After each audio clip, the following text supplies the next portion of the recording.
Hello, everybody, and welcome back to the Ohio University Sports Arena. Tonight, we have an exciting matchup between your Ohio University League of Legends varsity squad and Western Michigan University. My name is Aiden, and I am here with Nathan. And tonight, before we get into the festivities, we'd like to start off a little bit of a news segment led by Nate. We have a prayer today to Reverend Dr. Jeff Kuhn, first of his name. May we give 3 seconds to prayer that the varsity team wins their match today. All right. Thank you all for joining us in today's prayer. And tonight, fortunately, with that prayer to Dr. Reverend Jeff Kuhn, the founder of Esports at Ohio University, we should see great results. Indeed. Here's your look at some interesting stuff going on in draft at the moment. Let's see. Yeah, it looks like we got Orn in the top lane for OU here, and Karma support. Could be a flex pick, though. From what we look like, we have Orn is our top laner's one trick when he joined the roster. Also looking at Western Michigan, both Casante and Viedo are 2 comfort picks. You don't normally draft top lane first, but they definitely want to play comfort over with the potential of being countered.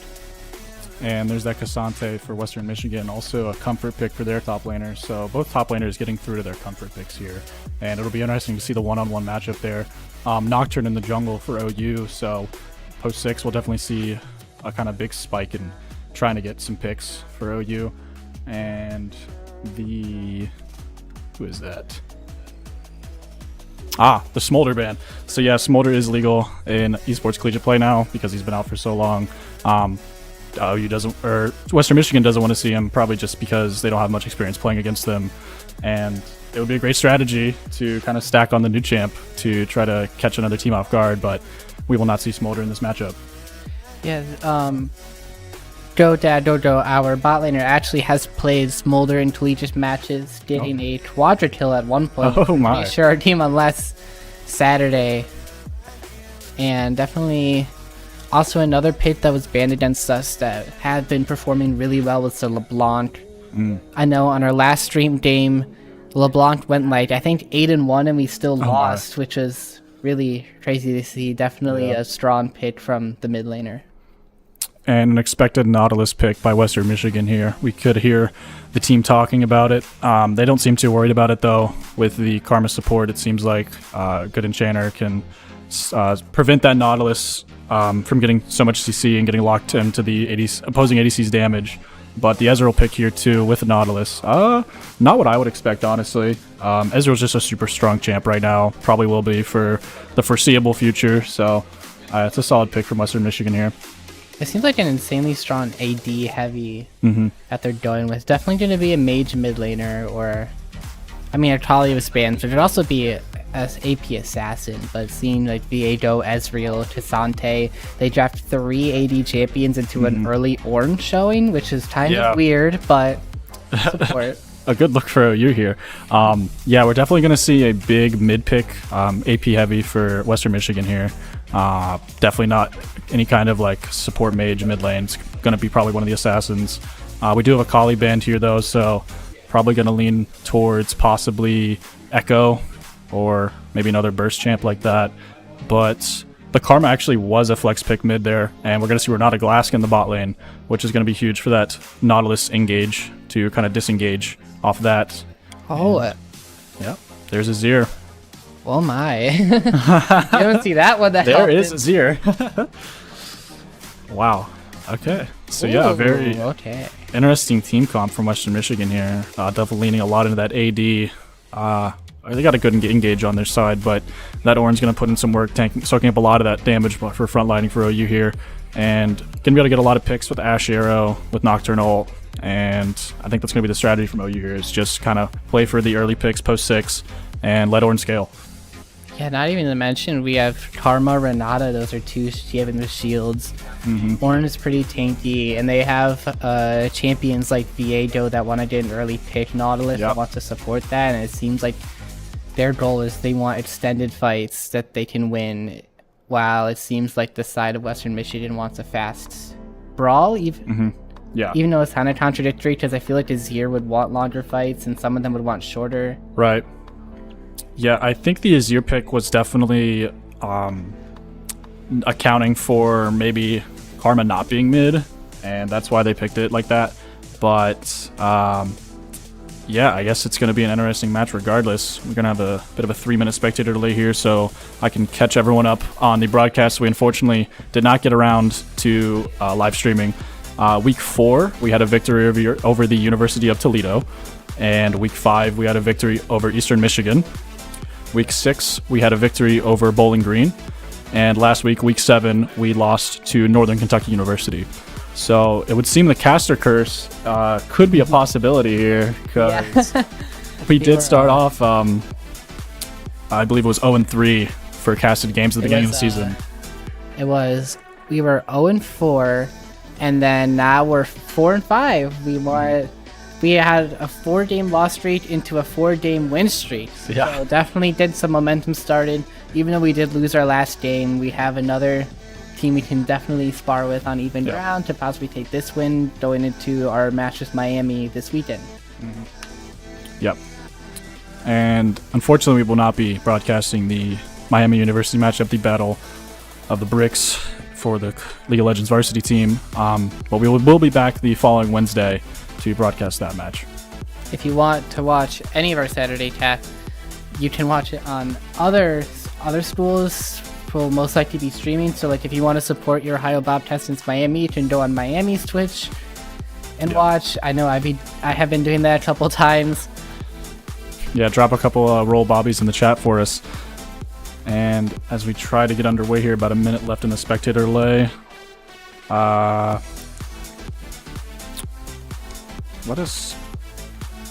us thank Jeff Kuhn again, honestly. I mean, none of this would be possible without him. I definitely like the addition for the prayer segment for him and that beautiful painting we have hung up on our wall now.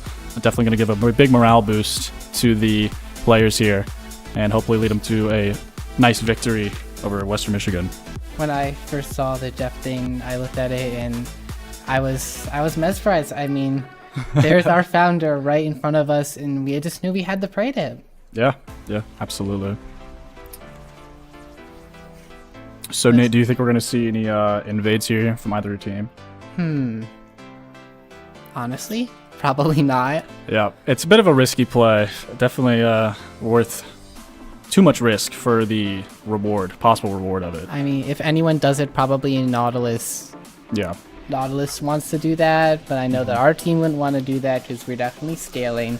Yeah. They are also scaling, so I think we might see a little sneaky award from maybe OU in the top side or Western Michigan in the bot side, but it's probably going to be a 5-point for both teams, so nobody should get any early engages. And based on the team comps, if the early game goes pretty even, this one might be going longer, so there'd be some exciting things to see. Definitely on paper, this would be a match that we'd go in a while, but honestly, you never know. If mistakes are made early on either side, it could snowball very quickly, and they can hit their power spikes earlier than normal. Yeah, if we see a Nocturne get fed early here, this could be kind of wraps. Nocturne probably won't be able to burst down Nautilus or Cassante, but if he gets about 4 kills out of him, I mean, he's going to be able to blow up any other Western Michigan player. Yeah, especially if Ornn gets fed, nothing's touching him. Oh, absolutely, yeah. Ornn is such a great scaling champ, especially if you can get some early gold on him. Right. We are getting into the game here. Here on blue side. Looking at the lovely Bobcats in their spawn here.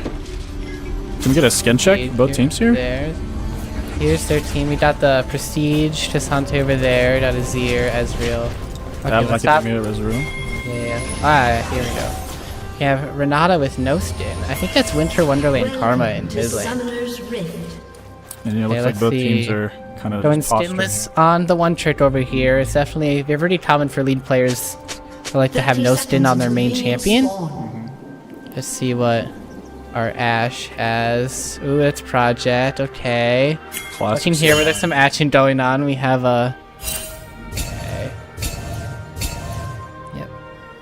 Actually, no ward was placed by OU there, but Western Michigan thinks. Oh, there's one on the red buff. Yeah, we did get a ward on the red buff. We did ward. They're going to counter that with a ward of their own. Minions have Looks Looks like Viego's gonna start bot side here. Alright. Look at And Nocturne's gonna start top side. see the wards on the map. You got Ohio put one into Tribush, and there's ward on the red buff from both teams. On the red side for Yeah. some reason. Looks like maybe looking for an invade here. The Bobcats to the top side. But this early game's gonna look probably pretty even.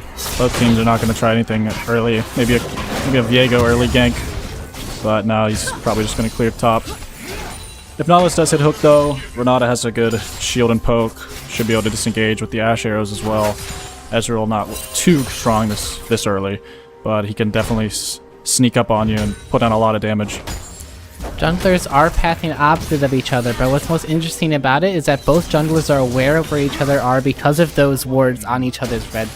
So this might actually see some action with ganking because they're going to know that they're not going to be countered and they are going to have that numbers advantage if they gank after their full camp clear.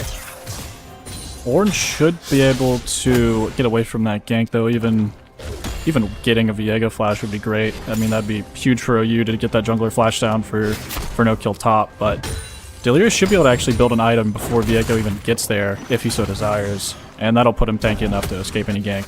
Seems he has a wave. Let me look at top for a second. Seems he have a wave pushing, like it might slow push out, so it might time up to where he's exposed in the center of the lane, but it seems like Desante is fast pushing it, so that's not gonna happen. Definitely want to lose that one out. Yeah, that's not going to be a gank angle for Western Michigan here. No. OU's also pushing bot though, so it looks like neither jungler's going to be able to get a gank. But mid is always an option. Definitely respecting where the junglers are by like the lanes pushing where they know their jungler is. Ooh, we have a trade going on in top lane right now. Oh. I mean, with an Orin Brittle Auto and Grasp, that's kind of a hard trade to come out of on top for Cassante there.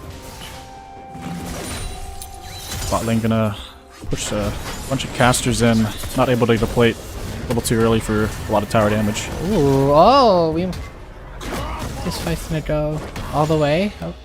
But top laner's getting Grasp there. Cassante definitely didn't have a hard time pushing that wave in and getting a good base.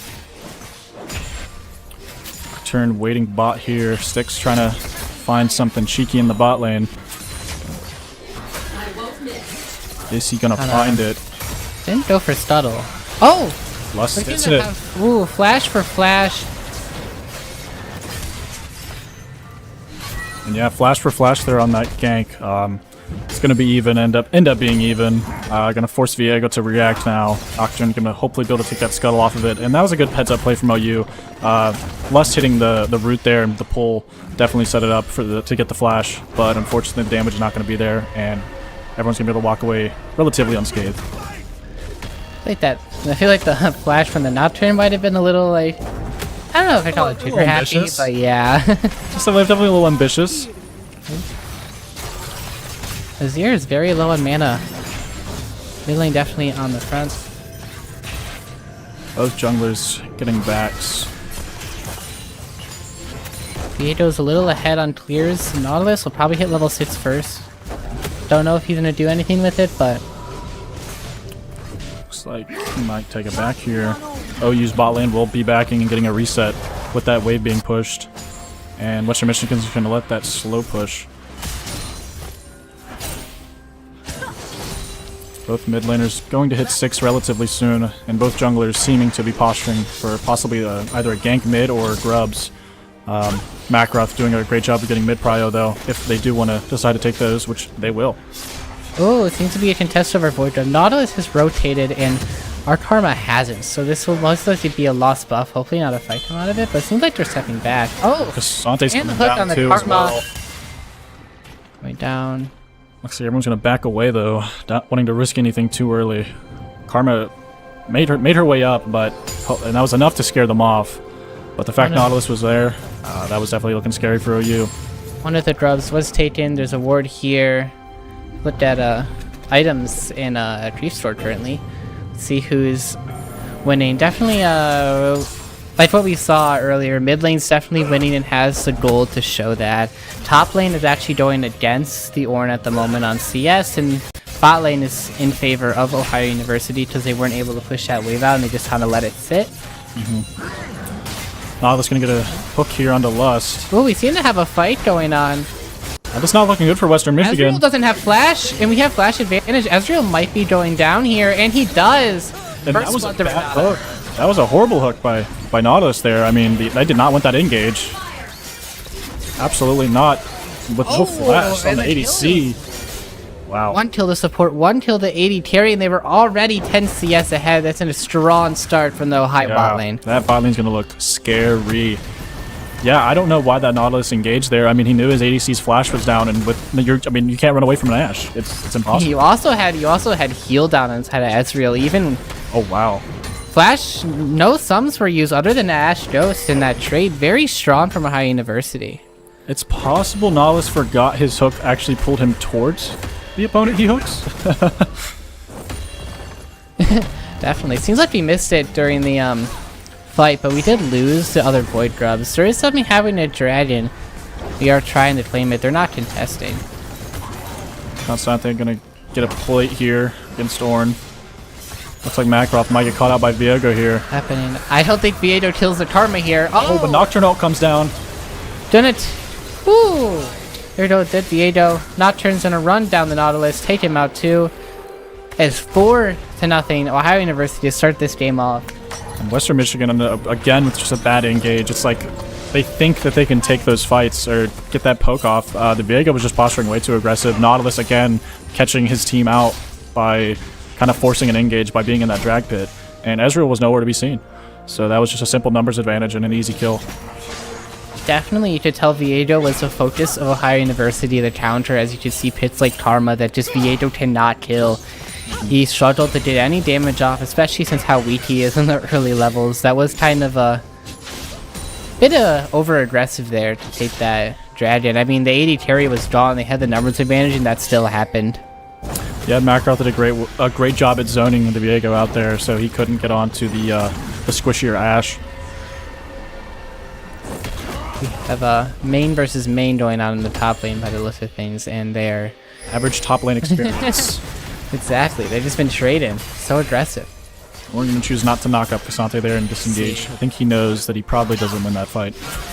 Pretty much at the same spot as we were earlier, CS-wise, but look at bot lane, I mean, and mid lane now, and in the jungle, all around you see kills outside of top lane.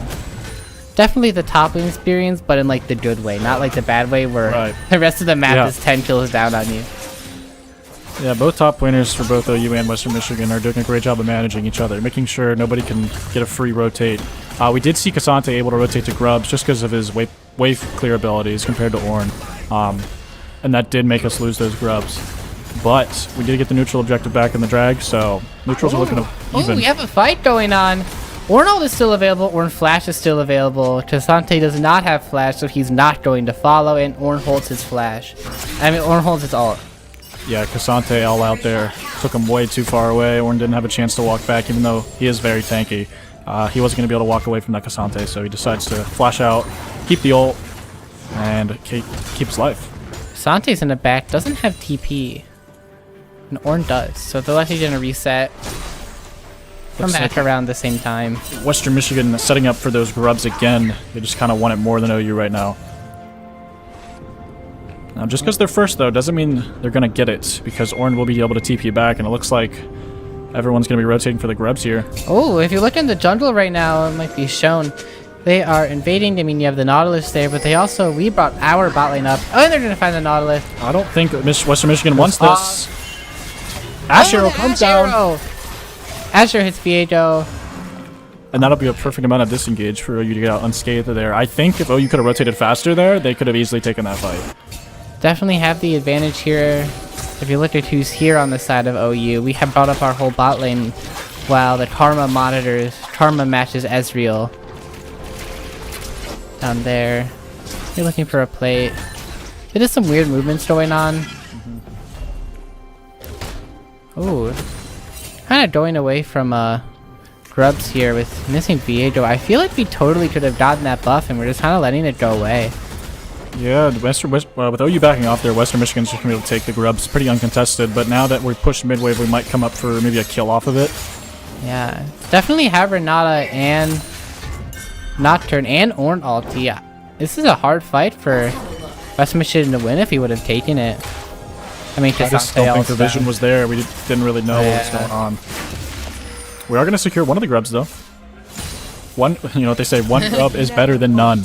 Exactly, and they have one less grub for them, so it's like 2 wins. As long as we get one of those grubs, we still get the passive off proccing off the autos to the towers, so I'd say one grub is more than enough. I don't think they killed... Ooh. I didn't even think they killed the Karma, or even got her flash, even if the hook landed. Yeah. Again, the Western Michigan Nautilus is definitely looking a little too overzealous here. Something not going to be able to get that Demolish proc off. Possibly all out here. He's not close enough to the wall. Drag coming up here shortly. We'll see who wants it more. It's a good all-out angle, I think. I think Delirious might go down if he misses, if he doesn't able to chart that ult in time. Yeah, Delirious knows it though, so he's posturing to the left side of the lane a lot so that Cassante can't all-out him over the jungle wall. He's definitely managing that Cassante ult very well. And Delirious knows he doesn't win against Cassante early. That was never really the plan for OU. He's gonna sit there, he's gonna soak up damage, and he's gonna farm, and then later he's gonna soak up some more damage and spit out a bunch of damage. It's kind of the Orn playstyle is wait 20 minutes and be unstoppable. Anymore. Oh, unfortunately.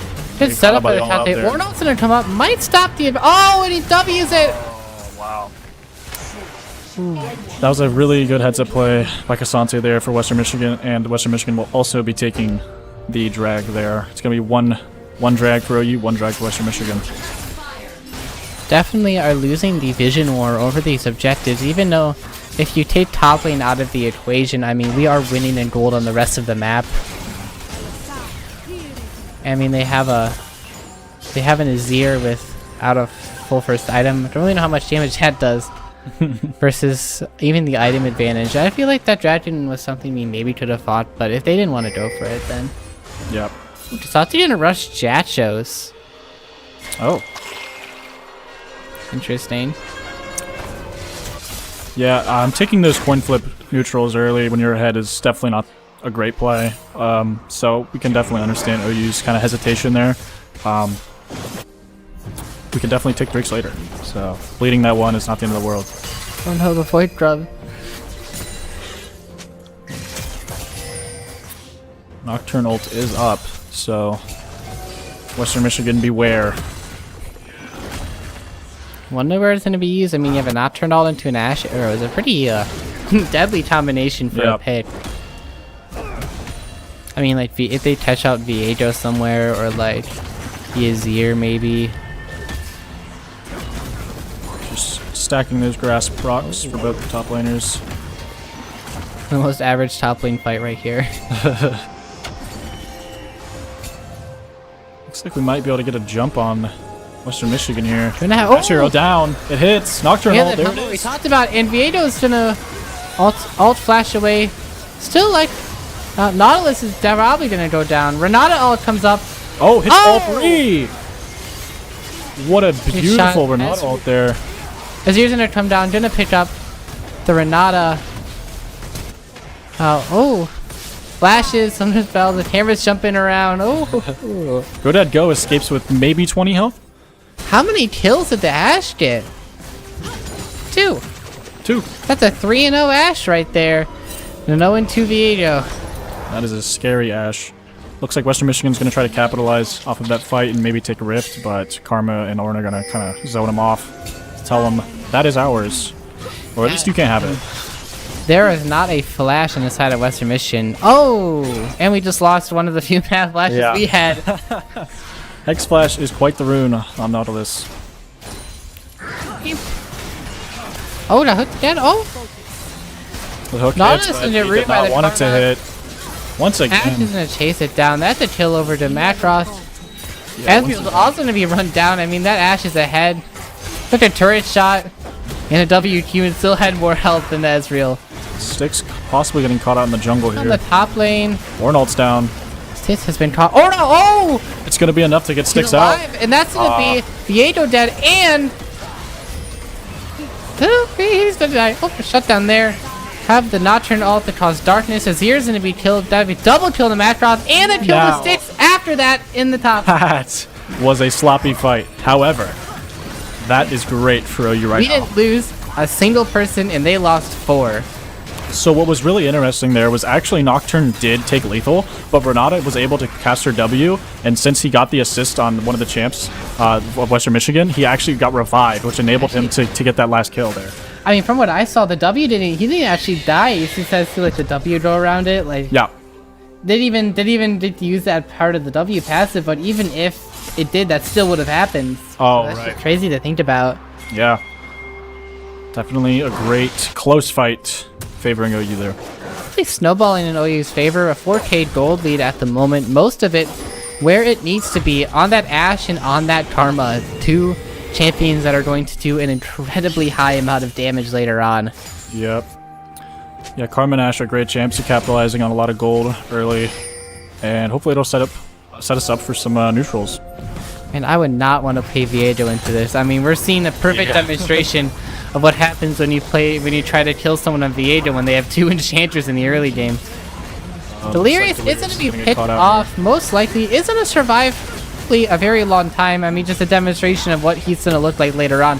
He might actually have a chance of getting away. Oh, going to go down. Vieto's going to take the kill.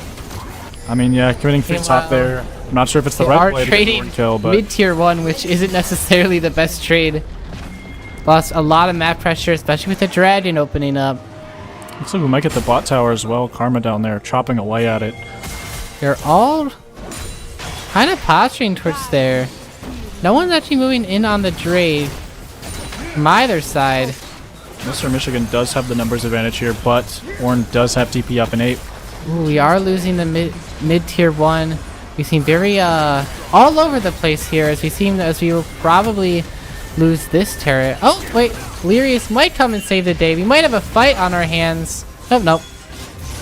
Yeah, OU's definitely kind of getting flustered here. Not really sure what to commit to. Maybe wanting to take the drag, but you have to stop them from taking that mid tier 2.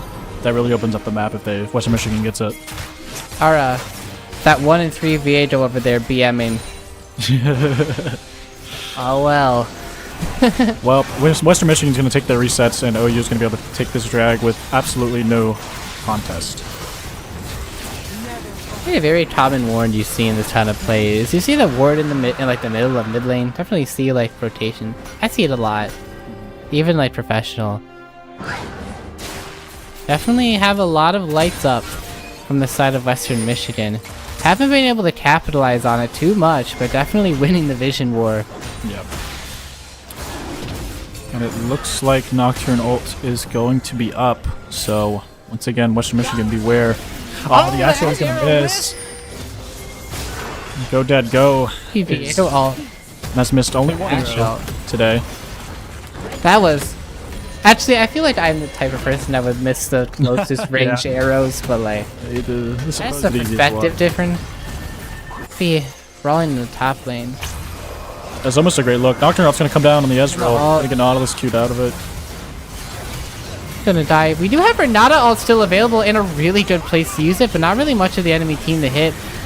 Stitch is likely going to go down. The Renata W not able to save him. Ashe is going to run down the Nautilus. Nautilus is gonna... Oh! And the flash! To secure the kill there.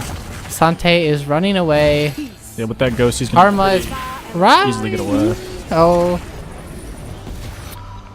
And you're going to come out on top there. Unfortunately, Renata W was not going to be able to save Nocturne there just because of how tanky Nautilus and Cassante are. The Renata W just kind of was not long enough. I mean, to kill those guys, it's going to take at least like 8 seconds of constant damage. Nautilus took the kill on a Stitch while we had another kill on top of a 4-0 Ashe. 2 items to Ezreal's 1.5. Oh, wow. Whole half item advantage here. That's going to be bad for Western Michigan. It's going to be great for OU. And we'll see if the Nautilus keeps kind of getting in the way of his own team here. I mean, early he was landing hooks he shouldn't have, and now he's Definitely a big target for OU, but as long as we don't focus him, he's not going to be much issue in the team fights. Nautilus also is a very easy champion to die a lot of times on. Yep. Especially on a team comp like this. I mean... Looks like there might be some action top lane here. We do have the numbers advantage. Nautilus rotating, but he will not get there in time if that arrow lands. And the Nocturnal, that's going to be a dead Viego. Yeah, I mean, Viego walled up. He gets caught out. It's over. That Ash arrow is deadly. Sante in a very bad position here. Likely going to go down to kill over to Styx. And Western Michigan, they didn't even rotate. I mean, we saw Ezreal and Nautilus posturing to the kind of top of mid lane there, trying to rotate, but once they saw you at 4 there, they just backed off. Ezreal threw down a pity ult to try to maybe pick somebody off, but it was not enough, and OU will easily take 2 and Baron there. Not being contested on the side of Western Michigan. I think what's most interesting about the current state of this game right now is the gold lead. We have an 11 kill lead and only 3,000, about 4,000 gold, but before we got that Baron, we were like right under 2,000 ahead. Yep. And that's going to be because Western Michigan is doing a great job at pressuring lanes with open turrets. And taking those turrets, that's a lot of gold. Especially with how much Western Michigan actually scales this game with Viego and Azir. I mean, their scaling is definitely quite a bit slower, but I mean, Azir has been split pushing, has the Nashers. I want to say building Lichbane, but I might be wrong. As like the Sheen, the book, and like the head thing that's like the circle that like most mages build. Yep. I think that turns into Lichbane. Not 100% positive. Some expert here at the casting. I was right. There it is. OU stacking here. Possibly going to try to catch Western Michigan out, getting some vision. Or an item goes to Ash. Ooh, Ash arrow goes along. But that cooldown on that thing is going to get lower and lower, especially after level 16. Yeah, and it's great with Nocturne ult up. I mean, off an Ash arrow, they're basically dead. In that team fight, that arrow's going to come right back up. It's already a quarter of the way back. OU pushing mid lane here. Azir turret coming down. Ooh.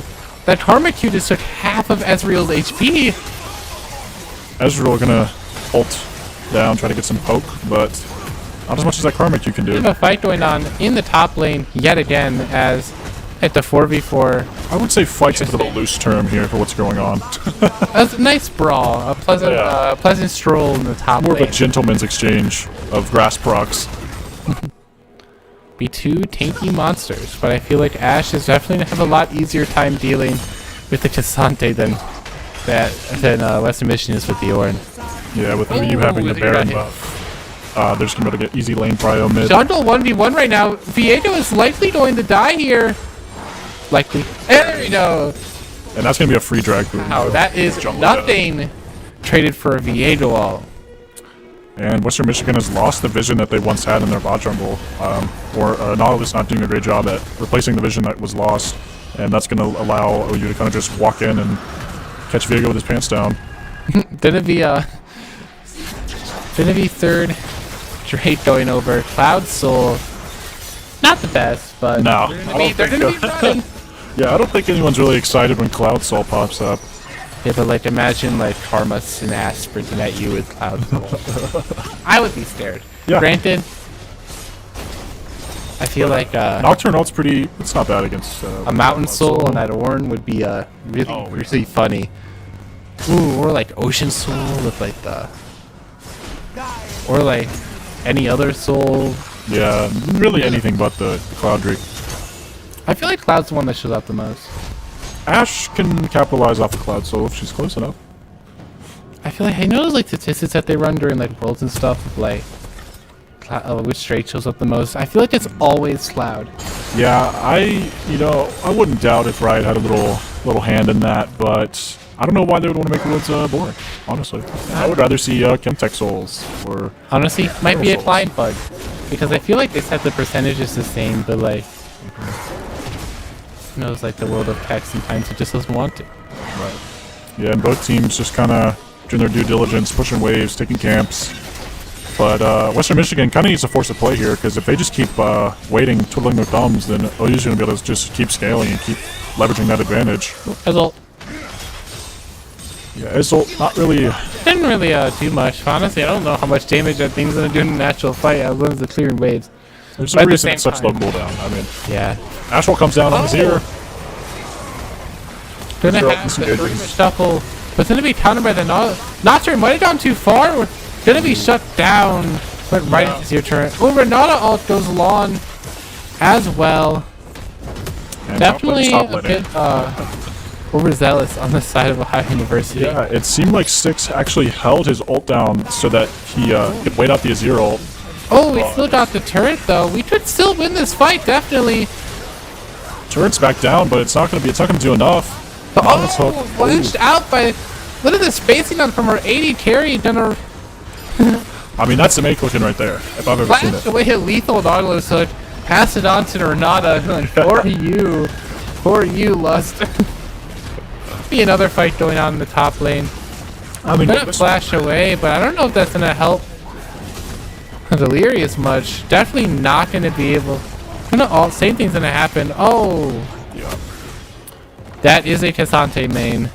Yes, it is. And what Western Michigan needed to do off of that Nocturne pick from the overextension was just kind of fist walk bump. away. And he fist bumped there, as noted by Nate. Must have been someone. Yeah. But with Ornn falling there, Cassante extends that lead over him just a little bit more. And he's going to be kind of a big issue here once he starts rotating for team fights and objectives. But as long as Ornn can keep pushing and force Cassante to match him, should be still looking pretty good for OU here. See what is currently going on. I mean, our gold lead's still 5k. A second Baron is coming back. When's that dragon spawning? Oh, wait, actually, nope, nothing interesting. Let me see. I think this is not the button that shows that information. Unfortunate. Astral might be coming down here, but you definitely don't want to hit Cassante Yeah. there. Cassante can block it. Ooh. Gonna run him away there. You mean you have Ornn coming with the team. They're definitely, both teams are kind of hovering. Gonna be pushed out though. That Karma Shield can just eat that Q, huh? I mean, Ezra really has no way of damaging macro out there. Yeah, I mean, what does Ezreal have right now item-wise? Ooh, that's very behind. Ash has a whole item on it. Go Dad, go. Gonna be fast enough to avoid the Nautilus. As all, Nautilus hooking in when he's probably not we are supposed gonna to. What? have Yet again. Renata. Ultimate is gonna hold them back. Oh, you definitely wins in this kind of fight with Ornn and Renata. It's definitely happening. Macross is gonna take down the Viego. The flashback from Styx.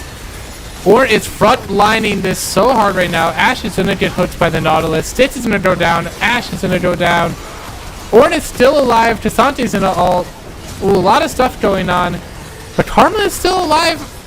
Gonna take down Ezreal here. And That's a Cassante, triple kill by Macross. And a kill over to the Ornn. a huge roll to secure his What kill. just happened in that fight? That was crazy. What I saw was a lot of tanking from Cassante and Ornn there for the first probably 10 seconds of that fight. Just every ability getting eaten by the two top laners. That's why we didn't see any health bars really move. But then once kind of the two globs of the teams met, we saw all the squishies kind of die. And then all of Western Michigan squishies died because they don't have shields. And then all of OU squishies survived because of the Karma Shield. And once Go Dad Go could kind of just keep spacing and Ornn was peeling and Renata kept with that huge peel with her ult. I mean, There's a turn right on the Viego. Viego might just die immediately after coming back. yeah, that's And not a good Macross is legendary. Wow. That is one powerful enchanter. 9-0-5. I like to think the Viego actually just did that so we could interrupt my explanation there. Darkness into Hydus. Definitely going to go over to the side of Styx. Lust is likely going to die. And hopefully a 1-for-1 trade. Dragon and Lust life. Oh! Nakaroth getting caught out there due to the vision. That is 700. That's 1,000 gold shut down to one of the worst people to put that on. Yeah. Looks like they see GoDad go, but not going to be able to actually... Oh no, they didn't see him, but they suspected where he was backing. They were right, but not able to land the abilities. The blue buff actually saving GoDad go there from the Ezreal Q to stop the back. So thank you. Blue buff. See, what did that 1,000 gold give the Azir? He looks like he's building Shadow Flame. Doesn't seem to finish the item, but also doesn't seem to back with that 1,000 gold shutdown. They are going to go to Baron. They seem to have a very late start. Yeah, If they're they starting decide very late. to go for it. They have been missing from the map for a while, so that thought is under their head to check it. Oh no. No vision pro you here. Macroth still just coming out of spawn here. Didn't come out together. Is that a flash from Viego? I think he Whoa! yeah, that defies explanation, I think. That was a ping. I don't even think you noticed. No, What was yeah. that? That was a desperation play, it seems. A bit of a rageful Viego there. Astral down Astral. but missing. It looks like it hit Viego. Wasn't shown though, and no follow-up on it. And this might be another great front-to-back team fight for OU. Viego flash being down is really bad for the side of Western Michigan here. Viego is just so... Wow. Oh, the Oral hits Huge 3. engage. Renato, it's also gonna go in. Hit the same 3. How much damage is happening in the backline from that is here on his own team? Gonna be 2 people dead. Asante likely gonna fail to hit on Ash as the Renata W saves her life. Ezreal is gonna go down the sticks. And Delirious. And yeah, so with the Nocturne ult there, Western Michigan just kind of got confused and scared. I mean, they didn't know where it was coming. They knew who they were trying to save, which was Viego. But unfortunately, without that vision in that top tri-brush, they were caught out. And that was an easy front-to-back team fight. The darkness part of Nocturnal is being used so effectively by Sticks here. I mean, they got the most beautiful angle. They even like, it was like Delirious ultimate, and then Renata ulti in like the perfect spacing to where it still hit the 3 people, but both ultis had their full worth be shown. And OU electing to take the Baron here, not going to try to force any game-ending plays just yet. And with that Baron, they're going to push and take that top tier 2, or tier 1. Ooh, Asher has an Atolon. Oh, Asher hit the Nautilus. An unintended target there. I mean, this game was anyone's for a very long time, but we're now 10k gold up. That Azir is the only person that I could confidently say is online in their team. A 3-item Azir is nothing to stop at, even if his lane opponent has that full item on. Yeah. And But that is 10k gold. Finally, the stop tier 2. Looking at nearing that. Visante is getting less take here as the game progresses. I mean, Ash has more dominance now. Oh, you gonna push that singular Baron cannon into the turret. Oh. And Western Michigan just getting poked here. Western Michigan on their heels now as OU pushes another Baron wave into the top turret. Ash is pushing up mid lane here. There's a little Western Michigan do the contest. Don't really have any engage on their team. Nothing to really close that gap, even though you have the Nautilus with all the OU is split here. The Nautilus all coming down on GoDad Go, but Renata W should make sure. Oh, that was no damage. yeah. GoDad Go with the double kill. Gonna run down the Cassante. Cassante ult. Gonna try killing GoDad Go. Isn't going to do much. That is a double kill on Stitz, a double kill on GoDad Go, a kill on Stitz, and that is game 1. Yeah, what a great showing from OU. Western Michigan there at the end, they just And couldn't the rotate fast enough, and that was that. I mean, Nocturnal came down, couldn't see anything, couldn't really engage. And that will be a beautiful game 1 for OU in the books. The series is now 1-0 in favor of Ohio University. I really like the draft this game. I feel like we won that game in Champion Select. Look at Viego's damage. We just see right in front of me 7,804. That is the second least amount of damage in the entire game. Lust on Renata did more damage than the Viego. Oh my and Lust gosh. built nothing. No damage items. Yeah. Yeah, those OU did a great job of laying their ults there. I mean, Nocturnal, Ornal, Renata ult, all of them synergized really well. Ash Arrow into Nocturnal, we saw a lot about the mid-early game. That was just great for getting those early picks to really snowball us ahead. And once we got that lead, we never really stepped off the gas pedal, and we just kept going, and it worked out. What do you think you're going to be seeing next game? I mean, they showed Vieto early and Chisante early. They got punished hard for that. What kind of things do you think Western Michigan might want to change? Maybe not pick Vieto so early and get countered, or even change their bans to targeting some of the champions that were picked here. Karma is such a good ban. Ornn, because it's a main, is another good ban to really help this Vieto. But honestly, I think the Vieto early is just a bad idea. Yeah, Vieto early from Western Michigan there was definitely a misplay. I think we definitely see the Cassante pick top lane again if OU does decide not to ban it. Ornn looked a little shaky there, which he usually does against Cassante, but he did what he needed to do. He controlled the top lane, pushed the waves, made sure Cassante couldn't get out with free TPs early to neutrals, and he scaled. He became very tanky. As we saw in those later team fights, he just stood in the front, soaked up all of the Ezreal, all of the abilities from Western Michigan, and he did his job well.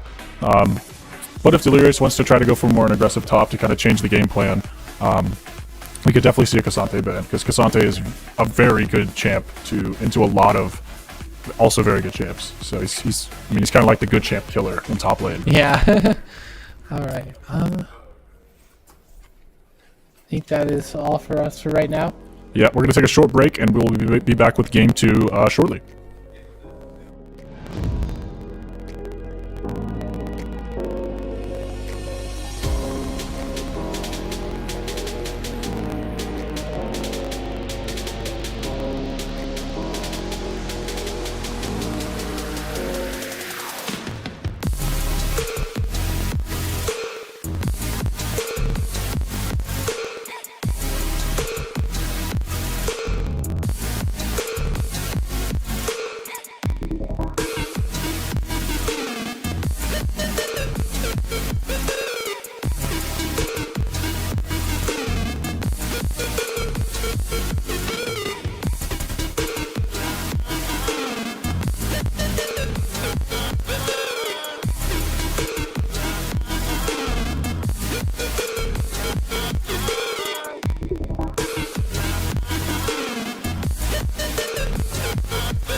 Hello, everybody, and welcome back to the Ohio University Esports Arena.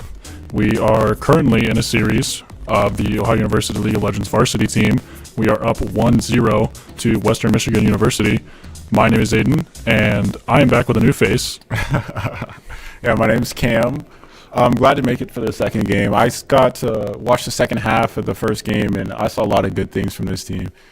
Yeah, it was a great first game for OU. I mean, thanks due in part to a fed Go Dad Go Ash and a fed Macroth Karma that was just laying down massive damage into the Western Michigan team. Yeah, and if I have one thing to say from that first game, all I can say is jungle diff. It was a show in the jungle, and that Viego didn't even get a chance to play the game. Every fight, he was just dead like that. It's something you love to see. Mm-hmm. Yeah, and speaking of Viego, a bit of a draft recap here. Ohio University did elect to ban both Viego and Ivern, both main picks of the Western Michigan jungler. But Western Michigan let Ash through again. Bit of a weird kind of strategy there. Western Michigan did, however, steal Macroth's Karma and banned Nocturne. Yeah, so now things are looking a lot different from last game, especially with the picks. Now we see Karma support instead of that Nautilus for the Western Michigan team, so definitely a different look in the bot lane. And we have Zyra instead of that Renata Glass, so definitely going to be an interesting fight in the bot lane. See how both sides are going to switch things up this match. Yeah, and Styx decided to elect to pick Vi after Nocturne got banned, which is another great engage jungler. Not quite as long range as Nocturne, but should be a good pick nonetheless. Shouldn't see any invades from either team here, just some classic 5-point stuff. No reason to risk anything early here for a little bit of vision. Yeah, and I don't think to expect anything too early here. A lot of strong champs in this game, so I expect to see a lot of farming, and hopefully I think both teams are going to be trying to get to that late game phase, because a lot of these champs are strong, especially in that late game between Vi and Udyr and that Camille and Trundle. Those can be very deadly late game. So it shouldn't be too many like fights or ganks too early. Yeah, and the top laners now, instead of electing to do a tank duel in the top lane, a little bit more damage coming down. The Camille, obviously a tank shredder, so Delirious with Yudi here can kind of build hybrid if he likes, if he would like to do a little bit more damage instead. But I think the Udyr Camille matchup is not what I'm super familiar with, so it'll be interesting to see how it plays out. You know, personally, I haven't seen Udyr top a lot, but I mean, we confidently picked it, so I expect Delirious. He's going to do some great things on that Udyr. It's like some early fighting going on in the bot lane. Yeah, seems a lot more comfortable on this kind of poke pick. Yeah, now let's see if we can have any early picks. Looks like just regular farming, though. Yeah, and that Ashe follow-up can be huge with those passive auto slows. Like we saw in the first game. You can't run away from an Ashe. It's borderline impossible. Yeah, now especially with their passive, I mean, there's just nothing you can do. I saw many times their jungler got picked off just because he got hit by one Ashe auto. And that's just all you can do, is just take the damage. You can't even fight back. Yeah. And we also saw a lot of the Western Michigan support kind of getting himself into trouble by hitting that Nautilus hook when he probably shouldn't have. You don't want to hit you do not want to hit a Nautilus hook into an Ashe bot lane, because once you're engaged, you can't walk away from that. I mean, it's do or die. And early, the Ashe and the Renata were just too much for Western Michigan to handle, and that's what kind of snowballed the lead for GoDadGo to capitalize. Yeah, I'm honestly surprised that they didn't ban Ashe here. I mean, just playing against Ashe in general is normally just a pain, but they seem confident in their picks and their bans, so we'll see how this turns out for Western Michigan. Yeah, Senna can also be pretty annoying with her slows, but Ashe just does it better. Delirious getting the wave pushed in here. Camille doing Camille things. Being able to walk away from those trades basically unscathed. Senna with an Ashe. No follow-up from Karma there. I expect to see OU pushed up a lot this game, especially with that Zyra with her plants. Pushing up against that is just really hard to do with those constant plants just attacking the minions and poking you over and over again. OU spotting Trundle out here. Trundle's actually going to walk into Styx here. Not getting some good poking off on the Orianna. Bot lane coming up. Going to catch Trundle out. We're going to see this skirmish happen. Not really sure who got the scuttle there, but Trundle should walk away. Makes it out. Yeah. Do that with the shield. Mac rotates from the mid lane now. Just got a little 4-man river situation going on. Well, you're going to take it back off that. Western Michigan should be able to push that wave in and take it back for themselves. Delirious chasing down the Western Michigan top laner here. And will he be able to secure that kill? Going to force the flash. Yeah, and that's just clean from Delirious there. Knowing when to engage like that. I mean, that's a really good heads-up play. And he's not overcommitting any resources there from himself either, making sure not to pop Ghost because he knows Camille has that flash up and she should get out like that.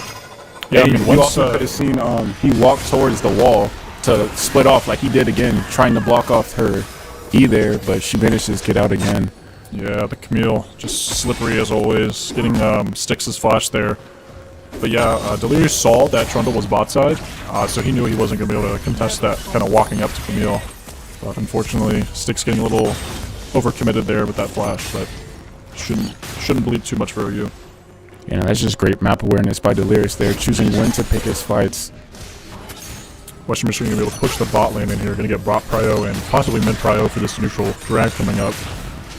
But Grubs are also up, but it doesn't seem like either team really wants them that bad. Definitely a slower approach this game. Teams aren't rushing to do too much, not trying to overcommit too much resources to any one fight. And just like last game, looks like Western Michigan's going to be the first ones to approach the Grubs here. But OU spots him with that vision. Trundle going to be easily taking down one Grub and possibly just walking out. Taking one Grub and leaving. Yeah, we saw Mac rotating through the mid lane. Wonder if Western Michigan probably calmed that and told Trundle to back off. Yeah, Trundle pretty actually weak right now, so Western Michigan's definitely should not have taken that fight. They did the right play there.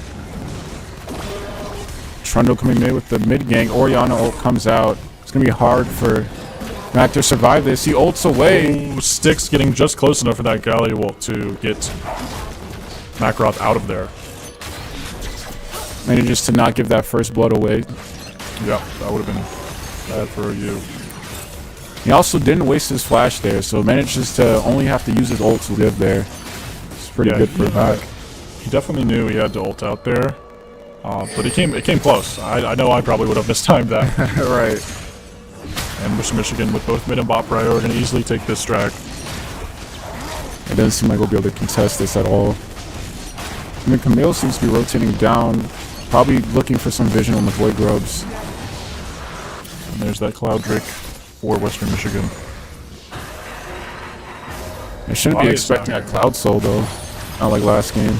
Oh, wow. Knocked her into the root. Lux is scared. Wow. Unfortunate. Yeah, actually the Trundle pillar knocked Lust into the center root there. So I'm not sure if that was intentional, but it definitely worked out in the favor of Western Michigan to be able to get Lust pick there. And that's just one of those things where just like, man, like you can't do anything about that. That's just unfortunate for Lust. Macroth looking pretty strong in the mid lane here off that back. Lyrics just showing dominance in the top lane. This looks like a favorable matchup for Udyr right now, at least. And that massive wave's getting pushed in. Macroth getting some good poke there. Void Grub's still up. There are 2 left for the taking. It's like Trundle's moving towards the top lane, or maybe he's moving mid now. Both teams looking for a skirmish in the mid lane. Vi looks like she's going to maybe try to clear her top side into the Void Grubs. Macroth going to spot Trundle out there on the ward. Trundle going to clear the ward. And possibly take these last 2 Void Grubs. But Lust is actually rotated here for this. If Vi wants to rotate down and contest these Void Grubs. Trundle may know he's on one. Looks like he's just going to back up. Vi is ready there. Mac is rotating through the mid lane. Looks like we're going to have a battle in the top river. Camille moving down. I mean, if Trundle greets here, that could easily be a kill for you. Camille can be able to just easily walk out of there. Cannot be punished for bad position. Yeah, I mean, that character can just go through anywhere on the map.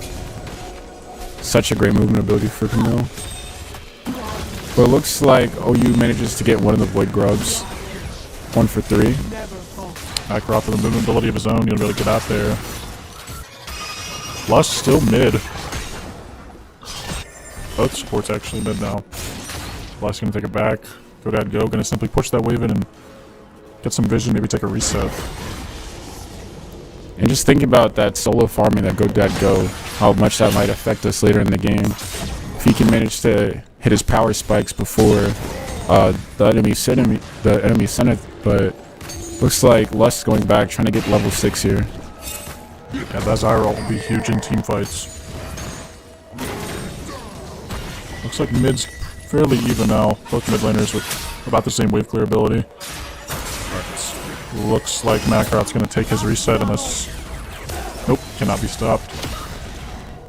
Delirious taking some trades here, trying to get the health bar advantage of the Camille. But that Camille ult's pretty hard to account for when it comes to all ends, so... But if anyone can do it, it's going to be Delirious. Absolutely. Delirious is a unit in that top lane. It's like maximum 2P bar mid. Just a whole lot of farming going on in this game. Can get a CS check there. I see it. So yeah, unfortunately Makarot down. Godad go down by 1, and Delirious with a 30 CS gap. But do not catch. Flash ult lands. Go Dad Go has to flash. Senna ult comes out. Wow. Manages to pick off Go Dad Go. Yeah, that ADC Senna ult's gonna hurt. Western Michigan putting a lot there, but unfortunately for us, they do get the pick. Looks like they're trying to do some damage off this T1 or T2. West's gonna do her best to clear the wave. Looks like Styx is here to help out, and Western Michigan's gonna take their resets. Looks like this game's been on a completely different pace than last game already. It's a lot slower for both teams. Yeah, the Western Michigan jungler definitely looks a lot more comfortable on Trundle of all people, even though he's had a lot of games on Viego. But yeah, OU unable to get an early lead here and snowball that, so we're definitely just kind of taking it slower, trying to find a pick if we can, but it seems to be kind of biting us so that we're just kind of sitting. Neutral coming up soon. Macro getting a big Galio Q onto that Orianna. And like we might see some action going on in the bot lane here. Busting a good engage and a good ult. But unfortunately, the Western Michigan jungle is just sitting bot, it seems like. Galio comes out. Back is here. Also seeing a TP from Orianna. Oh, that's not going to be good. Vi with an engage now. Vi comes in with the ult. Trundle goes down. See if Styx can get one more. Styx does fall. That Orianna damage is unbelievable. 2 Western Michigan players very low. Makarot might fall here. Taunts and manages to get her. But will fall to the Senna. Yeah, it was a bit of a sloppy fight. I mean, we didn't account for the Orianna TP. Vi was overcommitted there, but fortunately it was basically even. Yeah, it looked like it for the most part. And one thing I noticed is just it was a lot of like not on the same timing there. One person goes in as the other were backing up. It's just not on the same page there. Looks like Western Michigan is going to now take the last Void Grubs. But neither team lost too much from that fight. But it looks like OU will get to the Drake first. Yeah, Western Michigan probably just going to trade the Grubs for Drake here in this. They can get a full team commit. Camille ult on Delirious, see if he can stall for that tower damage. Gets rooted. Oh, the flash and shield! Delirious manages to get one, but does fall to that Karma Q. I mean, that's huge. Western Michigan committed 2 top there, and Delirious was able to walk away with a 1-for-1. That's a free drag if I've ever seen one. And honestly, if I'm Delirious, I can't even be mad too much there. Still got a kill, despite getting dove and everything. Yeah, that's positive for OU. Orion ult down, Makarot's just going to soak up all the damage. Vi able to save Makarot. Oh, and a flat from Trundle. Wow, and this Western Michigan jungler just seems to know where to be. And dives him so far into the tower and just walks away. Wow. Yeah, this is kind of like an inverse of the first match here. It seems like Western Michigan got a couple of good picks off of close engages, and now they're going to be snowballing that with the Void Grubs. That's the thing with League. Just every early pick just adds up. You just gotta limit that as much as you can. Go down, Ashero hits. Ashel manages to get the karma. Looking for 2. Ghost comes out. And that was a good arrow. Go has been on point with them this series. Slowly Unfortunately, does go to Lust. bringing it back though slowly, but I'd like to see a Fed Zyra. Can be pretty strong. Yeah. Especially against that Senna and Orianna late game. I just one-shot her. Trading going on in the top lane. Now, to me, it looks like Delirious is in a really bad spot right here, but I think he knows better than either of us do what his limits are. Along with Styx being very close. Galio comes out. Styx is just waiting for him.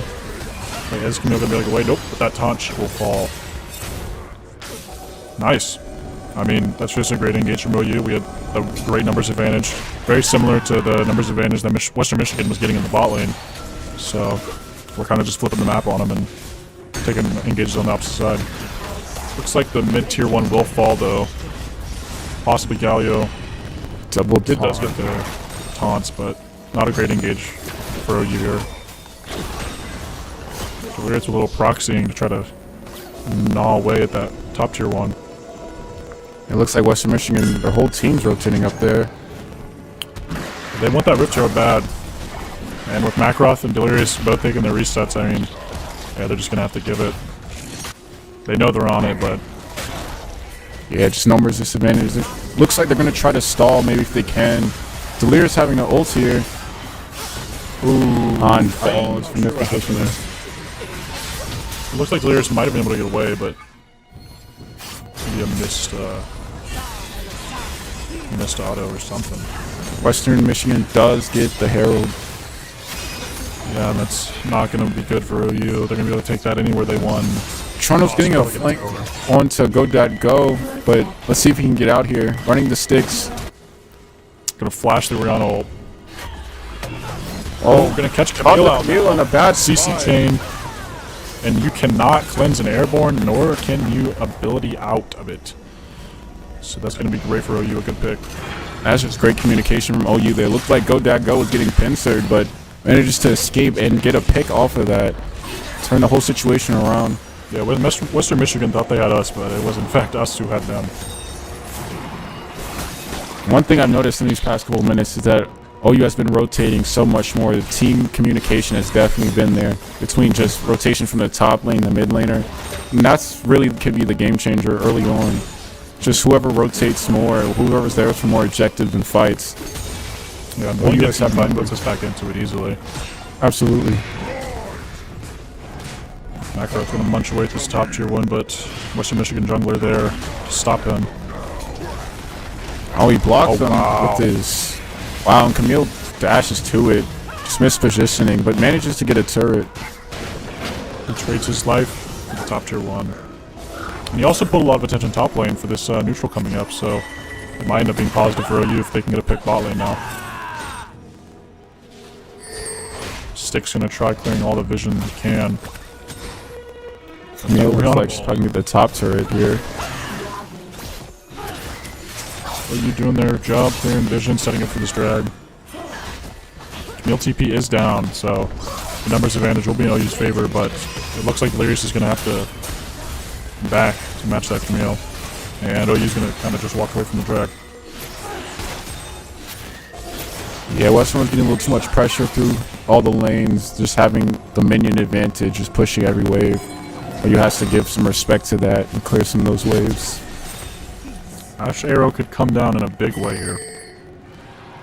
Trundle is already on the dragon. Western Michigan get a numbers bunch of advantage. energy.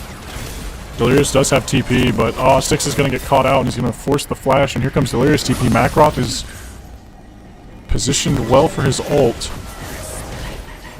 And it looks like a big fight's about to happen here. He gets the first route down. Goes pushed up a little too far and falls down first. Yeah, that was unfortunate positioning from Go there. Just, you never want your ADC to be the first person in the fight. Especially with that Camille ult, just isolates you. You can't be caught out in front like that. It's fortunate positioning for Go. Send an ult for vision there. But looks like OU's just going to have to give this drag. Yeah, not really any opportunity to steal it here. Delirious. It's like Delirious might be going on this.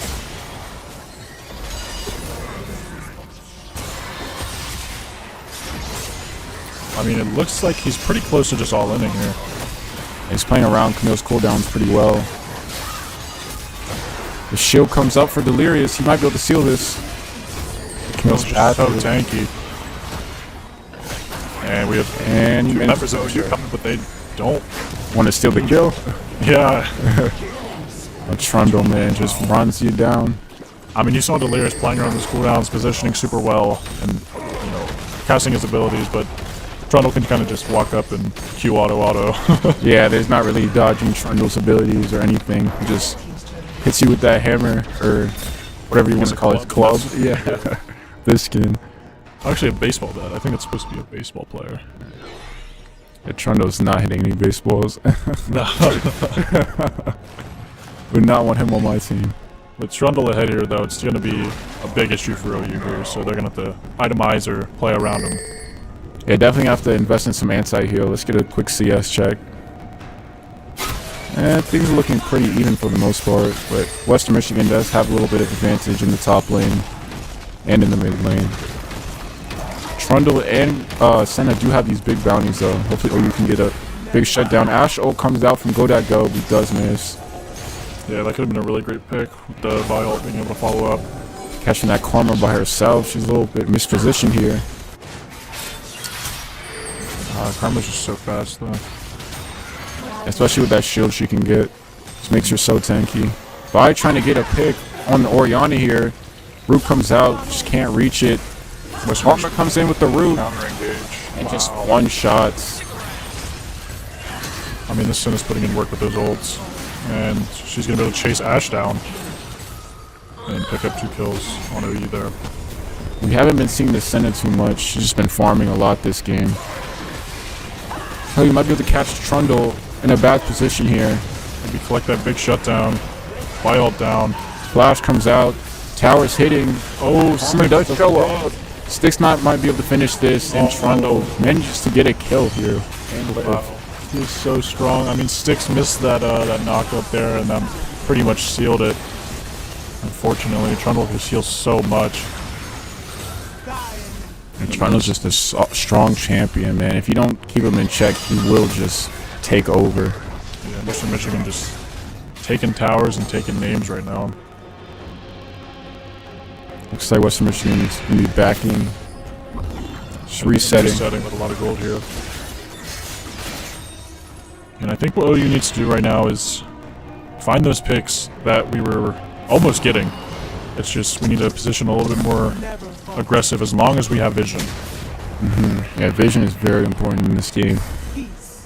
Having control of the jungles, the camps, objectives, it all just adds up.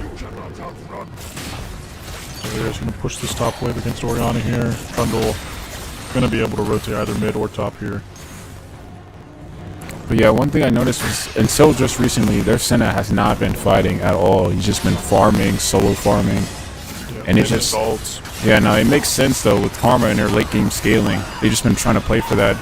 Looks like they might be able to catch the Camille by herself and getting one of those picks we mentioned. Senna's down. Wow, this Camille's tanking. Oh my gosh. Oh, Trundle's going to jump into the mid turret before the TP can come out. Yeah, Camille just got caught being a little too greedy there. Well, it looks like Orianna might be able to stop some backs going on in the bot lane. She pulled a lot of attention bot there, so Western Michigan can just walk it in mid for that inhib. Western Michigan is going to back up out of here after getting the inhib. Wow. Western Michigan with a decisive lead right now, about 6k gold. Drag's going to be coming up, but it's going to take a lot for OU to be able to position for that. Just looking at items here. Still not any anti-heal coming up from OU. Some engages going on here. Styx trying to at least get one on that Senna. Could be a big shutdown. Oh man, that Orianna shield, the Karma shield, I mean... Western Michigan looks to be doing exactly what we were doing last game, actually, with just a super fed bursty, like, team comp that has a lot of shields. And just playing around their tanks, playing around their shields, their cooldowns. All that stuff just adds up in this game, man. Trundle looks low, but he lands 1Q and he's back to 3/4 health. Camille does die for a pick.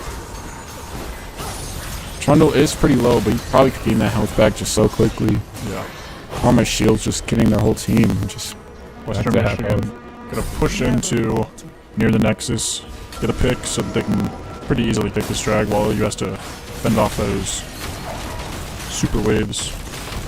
They don't seem to be starting. They seem to be waiting for a fight here, maybe. And maybe trying to just drag him out. But I don't think we're gonna take the bait. Oh, you can contest this, Drake. Still have 4 up. They're gonna have to play it really, really well though. Mac enters first, trying to get a taunt off. Double taunt. Pick away. Oriana falls. Trundle looks like he's going next, trying to just get the Drake. Sticks managed to get Trundle. And that is exactly how we needed to play that. Mac trying to get a finish off on Karma here. I mean, yeah, bursting down the Oriana so she can't lay down her ult. That negates like Big shots from Mac. a bunch of Western Michigan's damage, and then immediately turn onto the Trundle so he can't smite the drag, and that'll be a clean fight and a drag for OU into a Baron. Great positioning from OU here, allowing Mac to go in first and Sticks following in and just split up their team, having that Trundle isolated on the Drake, and while the rest of the team was just off on their own. Great execution by OU here. That fight could have easily been different if Oriana Flash was up. If Oriana flashes that taunt and then throws down a 3-man ult, I don't think OU comes out of that one. Yeah, no, that might have been the match right there. But we will pick up the Baron and this game will go on. We've cut our lead to just about 4K, 4-5K. You know, OU managing to get a lot of gold between shutdowns and objective bounties is huge in bringing them back into this game. Now, since there are no neutrals up, we're just probably going to see a lot of wave catching, maybe grouping, matching, and until the next neutral's up, I don't think OU really wants to take another engage. Yeah, and unfortunately for OU, they haven't really taken any towers. The only tower being that top lane turret, just not really any position to attack any towers. I mean, even with the Baron wave, it's just not going to be enough. The wave clear on Western Michigan is just huge. And you're going to see Western Michigan has already every lane cleared between Oriana at top, Senna mid, and Trundle and Camille hovering that bot lane. OU clearing vision to hopefully set up for a sneaky pick or engage. Trying to catch one of them moving up out of position. Go Dead Go, half his health bar is gone from that Karma.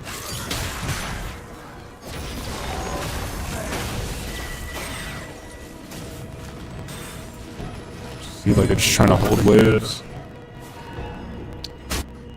Trundle not on vision just yet, so yeah, I'd be pretty scared if I was OU right now. Looks like they might have done vision on that Trundle. Neil's just pushing that bot wave in. Trundle coming in for the flank, gonna meet Macro out there. Battle could be coming in soon. Looks like Trundle's just gonna back up. Yeah, Camille's taking a reset, possibly? No? She's gonna stay in the bush and maybe catch a Macroth out of position, but I think Macroth gets away pretty easily from that Camille. He played his cards right. Ackroyd might even be able to take her. He does have that level advantage on her. Go Dead Go, always low it seems, just because of how much poke that is, and just 10% almost kills. That's kind of insane. Yeah, Go Dead Go does not have a lot of room to play with anymore. I mean, with such a poke-heavy comp now, I mean, he can't play like he did last match. With the Nautilus, I mean, he had to watch out and space the ult and the hooks, but with the orange, like, frontlining like he was last match, it wasn't too much of a bother, but yeah, having so much peel. Go with a dash ult and a root. CC Chain coming in and managing to pick off the Trundle. Big kill for OU. Yeah, Go Dead Go is just automatic with those Ash ults, it seems. I mean, that was what, like 5 seconds of continuous CC that just shut down that Trundle. Couldn't even Q to get his health back. I mean, that was between clean. Lust and Go Dead Go is just so much CC. It's just, you get hit once and you're just done for. And that's exactly the kind of pick OU needs right now. Because now they have numbers advantage if they want to group, or they can actually finally push out those side lanes. Oriana comes down, Sticks gets out. Now that Oriana ult's kind of an important cooldown right now, but No ult comes down. Macroth engages now with the Delirious TP coming in. Gonna be able to get a stun on Oriana there. Ash walking it down. Looks like it might be even. Delirious once more though, he's tanking. Gonna enforce the Zonias. Oriana's gonna fall. And that's gonna be 3 for 2 in OU's favor. Oh, unless GoDadGo gets caught out. Trundle is back. Oh, Flashes on GoDadGo. Max trying to at least get Senna before he goes down, but can't. we just extended that fight just a little too long. We didn't account for the Trundle being back up. And things were looking great for OU and just got too greedy there trying to finish off that Senna shutdown. I know she has that big, 1,000 gold shutdown, but just gotta let it go sometimes. And the drag coming up now. Most likely no contest from OU here. Western Michigan can take a third Drake for themselves. Styx is coming out, but doesn't look like he'll be able to make it in time. Yeah, I mean, Western Michigan's gonna have 5 on this. Well, 4. With Oriana coming quickly behind. Delirious is here. Might be able to stall. It looks like, yeah, Camille's there as well. Just gonna have to give. It's not worth the steal at this point. There will be more drags. Wasn't so point, so. Western Michigan clearing some vision. And they're just gonna group mid, it seems. Baron's not up, so why not? No, things were just looking so bright for OU just for 1 second and just got too mispositioned. GoDadGo was off by himself near that turret and just Delirious and Mac just couldn't cover for him. It's just too far. I think that Trundle can easily get picked again by OU here. He definitely still seems to posture a little aggressively. I mean, if you looked at him in their top lane, he was pretty alone. I mean, Camille was there for the backup, but if OU was positioned to get that pick, I mean, they could have easily gotten it again, so it's not completely lights out for OU just yet. No, absolutely. And just the Trundle, like, if OU just positions themselves right, like, obviously with Styx and Mac towards the front, along with Delirious, and just GoDadGo and Lust, just kind of, like, in a spot where they can deal damage, but not, like, face tank. That just, they have such a big advantage over there when it comes to CC. Like, Ash ult right here, along with the Lust ult. Styx just by himself. Yeah, Styx Not able got to caught out capitalize there. on that. We do use the TP there as well. So hopefully stall this Baron, but yeah, Styx just an unfortunate lack of vision on OU's part here. I mean, Camille just able to chase down and CC chain. And then, yeah, Western So just not- got the oh, the flash separate worked out. them. Looks like Western Michigan's going to be able to take this Baron. Macroth taking the reset. And with Western Michigan taking this Baron, it's looking a lot more bleak for OU here. Looks like OU's just gonna be trying to get this turret and trade, so at least gain something from it. It's a little dangerous. I mean, that Sin is fast. Yeah, don't know if they want to die for this here. Godak goes by himself again. Wow. Wow. There's nothing to do with the Camilo. It was so long range. I mean, how do you position if you're GoDadGo at this point? That Camille just gets on top of you from anywhere. Yeah, with that, just her legs, man, the crazy legs. Legs. Wow. And if Like Mr. Michigan can stagger these respawns, I mean, that might be game. Baron buff, it might be game no matter what. It's gonna be hard to clear against this team, along with their that Void Grub still alive. Yeah. And with the most recent respawn timer, it's still at 10 seconds. It looks like they're going to possibly lock this in. Camille getting caught out. Looking like they're going for fights. That's not going to be enough, though. Vi's just not the 1v5 champ. Just the shields are insane from Karma and Senna. Asho comes out, doesn't seem to make a difference. Camille does fall, but looks like the next is gonna fall as well. It's unfortunate. We definitely weren't seeing the same OU team we saw in the first team there. I mean, whether it was the draft or the players' attitudes for that one, definitely one-sided. Yeah, no, things were just like kind of going. Started with Western Michigan getting a good lead, and then OU was slowly bringing it back. You know, just like getting picks and just jumping one player. Like that's what you just needed to move back into this, and then just team fights, getting mispositions. It just was too much for OU to handle. Yeah, once Western Michigan got those picks and got the kills on the Trundle, he was going to be a formidable opponent. I mean, you could see it just across the entire match. He completely ran it. I mean, with his speed and his sustain and his damage, he could just easily pick anyone who was squishy on OU that he wanted. He could just take camps whenever he wanted. He could really position however he wanted. It seemed like there was always at least one or two hovering around him to cover the engage from OU if it was there. But an overall vision domination on Western Michigan's part, which is kind of why Trundle was able to just keep being in posture aggressive as much as he wanted. And he was able to snowball that into a pretty decisive victory for Western Michigan there. And honestly, I think the unsung hero for Western Michigan was their Senna. 8-0-11. Just 8-0-11 for Senna. That is just really good for Senna players. Just having that free time she had throughout the match, just farming, gaining her stacks. Because, you know, Senna just infinitely scales. That just adds up over time. And between her ult and just Karma's shields, just every fight was just filled with that white health. That shield was just everywhere. And it just starts to add up when you don't have as much as burst as you like between OU's team. Really only burst we had was Zyra and a little bit of Galio and Ash, but besides that, that damage just wasn't the same. You can't really counter that shield that they were providing. And just Oriana as well, just too much shield coming from Western Michigan. Yeah, and Delirious, though, he tries, he might. He was doing really well against Camille, honestly. Absolutely. I mean, he definitely knew the matchup. He knew his limits. He 1v1'd Camille on multiple occasions. I mean, he definitely had the capacity to win that game, but it just didn't come together for the team as a whole.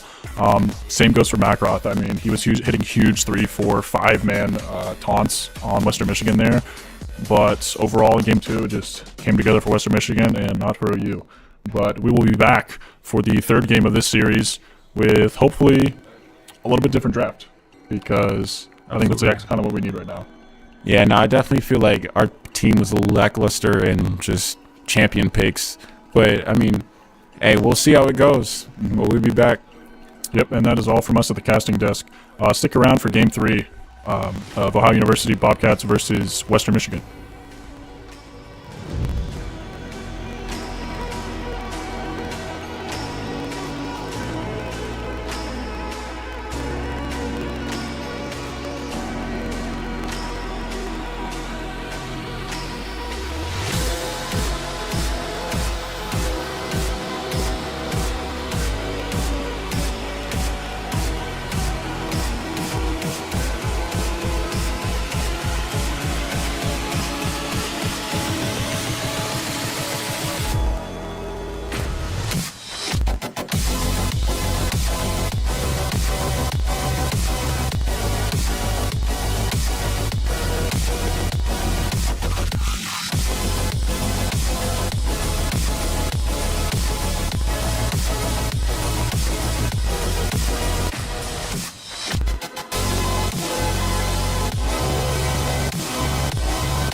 Welcome back. Ready to play some League. We got a different table right here. We got, is this Aiden? Yes. We got Aiden back at the table. Now we're here with Nate, right? Get it. Yeah, and we're looking to play some very good League matches against what's his name? Western Michigan? Yeah, we're at game 3 against Western Michigan. If you missed it, we're 1-1. We took game 1, they took game 2, and we're in Game 3. delay for game 3. Mm-hmm. Let's start Wait. looking at what we have going on in the draft here. Yeah, we got Orn, Udyr, Alawi, Varus, and Zyra for the OU squad. And then Western Michigan has a Mordekaiser, Jax, Syndra, Senna, and Maokai. Definitely a different look from last game. But, I mean, I don't think the team comps are too different, but definitely different names coming out here. I feel like when it comes to team taunts, we're looking at kind of more of a direction from game 2, where we have a lot of OU's main focus is around that Varus and getting him accelerated. Last game it was Ashe. The game before we also had more carry damage in like the jungle and mid lane roles than we did. I know game 2 it was looking like we were lacking a lot of damage. We didn't have any carries other than Ashe, who was so exposed to what Western Michigan was drafting, and it made it really difficult for us to play it out. Yeah, I feel like when you're drafting, you can get into that whole kind of, we're just like, okay, who's good into this, instead of like, who do we need for the team? And I feel like maybe last game we got a little too deep into that, but this game, team's looking a little bit different, hopefully, because I know Alawi can be very strong late game, so it's honestly going to be interesting to see how Alawi mid goes against the Syndra. Yeah, I know Alawi mid had a moment earlier this season where she was the, I think, number 1 or number 2 best win rate mid laner in the whole game. She's been nerfed, but what makes her so good in the mid lane is her tentacles can reach a very large range. Right. So, I remember for just me playing, I've seen them tentacles got a lot of range, and they do a lot of damage, especially when that R comes down. When the new season came out for the first time, Alawi was actually the worst champion in the game because her tentacles couldn't reach in top lane, which is really weird. But they fixed it and ended up making her really broken. Yeah, that's she's been nerfed down. Yeah, average right balancing right there. Someone will go from useless to the most broken character in the game for like 2 weeks. But here we go. Everyone's doing their little bush camping. Or you'll have Maokai, who has a new identity every season. This time it's being a really good support. And you've seen him in the jungle last season and in top lane the season before. He can be playing all 3, but there's always one where he's picked almost every time. Right, and honestly, I feel like it's cool to see like one champion just being played like all over the map. Like I seen how last year like they try to move Nico from just like a traditional just support to a bit of a mid laner and a jungler sort of. But I think it's just cool that they try to do that. But you were rocking Nico during that Stats vs. Student game last semester. Yeah, no, Nico's definitely one of the funnest champs in the game. I mean, I love her. Especially when they buffed her and you can turn into minions. Yeah, no. I played her in the jungle during that. It was so fun. She's kinda, I don't really see her anymore, but she's great. Yeah, definitely a fun, I guess, solo queue champ, but maybe not in these matches. You probably won't see her too often. She had actually a lot of pro play presence because people would come up with new ideas or like new strategies where they weren't like used to it yet, and it just like completely throw like the best players in the game off too. Right, it's like sitting in like as wards in a bush or something like that. You know, it's definitely funny to see. Yeah, definitely. I mean, from game 2, this already looks better, and we're still in level 1. Right. Oh, some poking going on mid. Macking a little aggro. Not too bad from Alawi mid, especially when you're getting outranged early on. You normally don't have push priority in that kind of matchup. Yeah, honestly, I'm surprised. Like, Max just showing his dominance so far this matchup, but we'll see how long that lasts. If Syndra has anything to say about that. So when I first saw Delirious play, Ornn.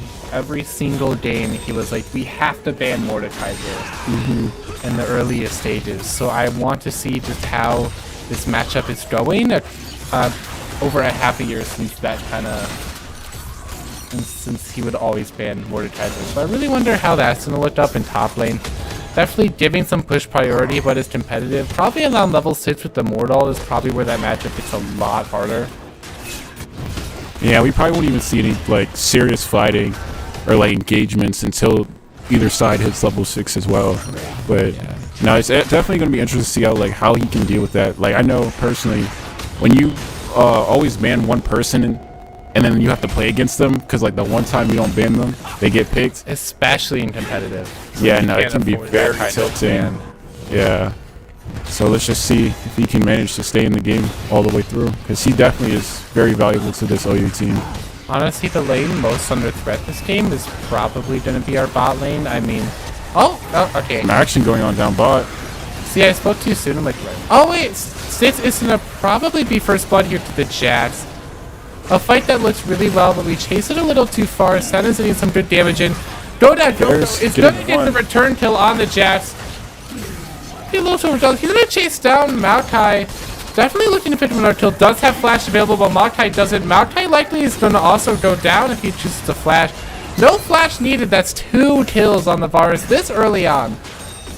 Now, that's honestly just great positioning by Go and just knowing his limits, when to back up, when to go in. That was just great job by the bot lane, turning that down from 1 to +2. Ironically, what I was going to say before that happened was the biggest danger that our bot lane has is flash on Maokai, because a flash W, I mean, now that they're a little behind, it's not as risky, but like a flash W for Maokai is one of the strongest engages in the whole game. Yeah, I mean, just not be able to dodge it for the most part. There's like not really much counterplay. But Delirious getting a dive with Styx on this Mordekaiser. He should be falling. Styx getting a free kill in the top lane. Already looking so much better inside of OU. We might have had a classic content game going, but you know what? It's too early to tell. Hopefully we can keep up this momentum going up. We have a rotation.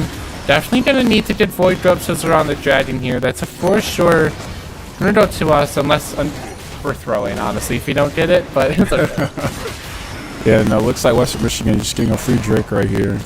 I don't know if OU even had vision on the Dragon here, but we do have mid-prio. We don't really have the whole plan to rotate up there. I guess we just didn't really consider it an option as where they were at the time and may have waited too long. You can kind of see things going on like that. I thought that OU should be there right now taking that bot. yeah, OU probably was just too focused on the switching lanes between, I guess, Alawi just taking bot lane as, I guess, would be her top lane. But Team OU does rotate for the Void Grubs. Should be uncontested. We figured it out. Did a little bit later. Oh, Malawi is doing some work on the Syndra. Level up. Macross definitely winning that one early, but Syndra scaling is insane, so we'll have to see. Yeah, no, Syndra scaling definitely something you have to respect, especially when they reworked her. I'm not sure how it works now, but definitely still a very strong scaling champion. She has an infinitely stacking passive now, kind of like Aurelian Soul. So yeah, no, that's definitely something you got to look out for. Both were given that like a month or 2 away from each other. I don't really know what they're trying to do with that. And maybe they just gave up. They're like, we need to change her, but you know, let's just do this too. I think they call it Splinters. So that's Aurelian Souls. I don't remember. It's probably something like that. Not a whole lot going on right now. Just some casual farming. Got Void Grubs. Actually, this is the most amount of Void Grubs we've had all series, so...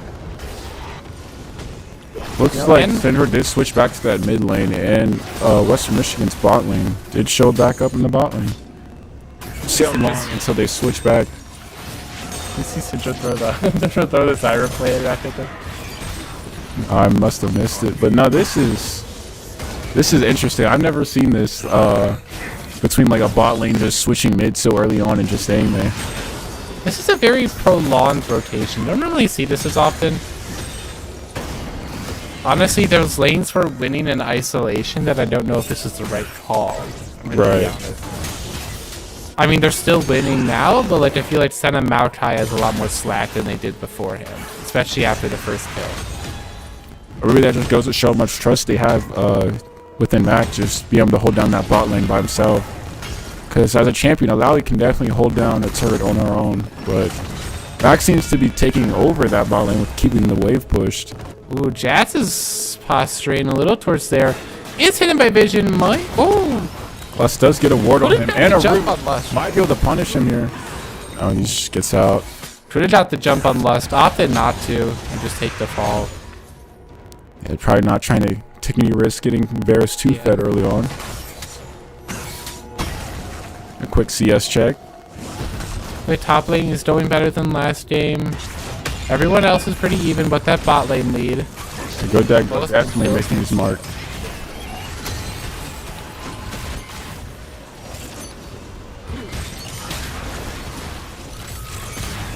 Wow. The 1v2 holding their own this early is really good to see from Macross. Not even being Fighting going on here. See some fighting. Don't look for something. Not able to find it. Deliria's just trying to keep that tower untouched.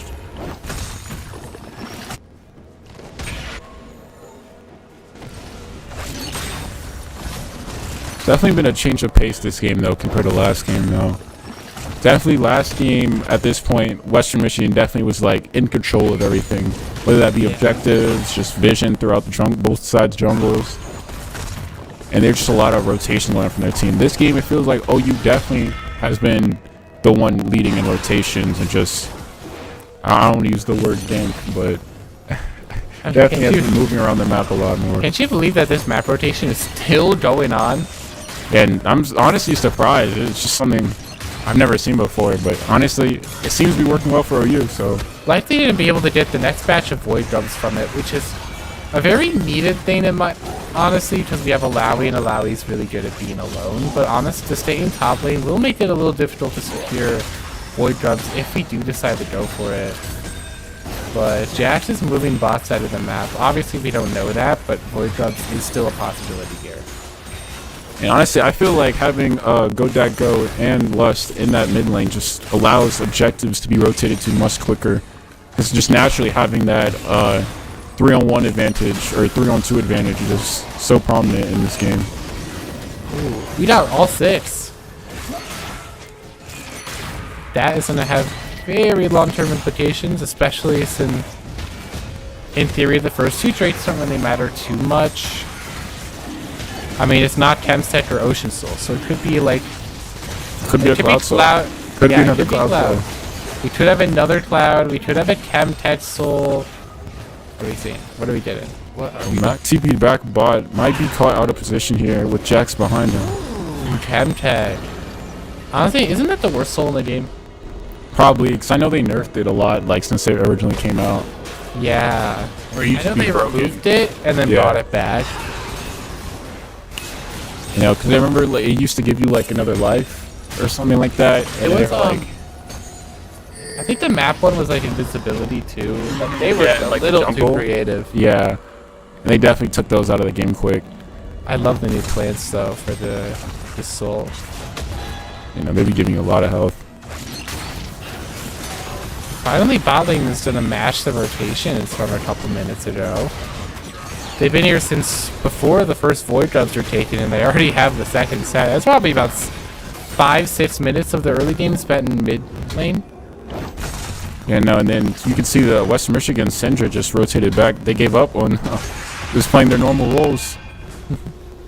Top lane's just top lane. But honestly, I really do like this play from OU here, just by keeping that Alawi like isolated in that bot lane. Because as you know, Alawi's just naturally good at fighting even by herself. But just moving that lane to the bot is just so such a big advantage for OU here. Now Syndra's also more isolated. Definitely like what we're seeing in the early game from how safe that Go and Lust have been so far. They've only got threatened the one time, and neither of them died. It was Styx on the Udyr who ran We ran in a little far, but we ended up turning that one around. Definitely a positive shred there. Looks like Jax is looking to get some damage on. He's got a flash coming out. Don't Sticks is here though. Waiting for it. Two ultis are on the Jax. Jax is gonna go down the sticks.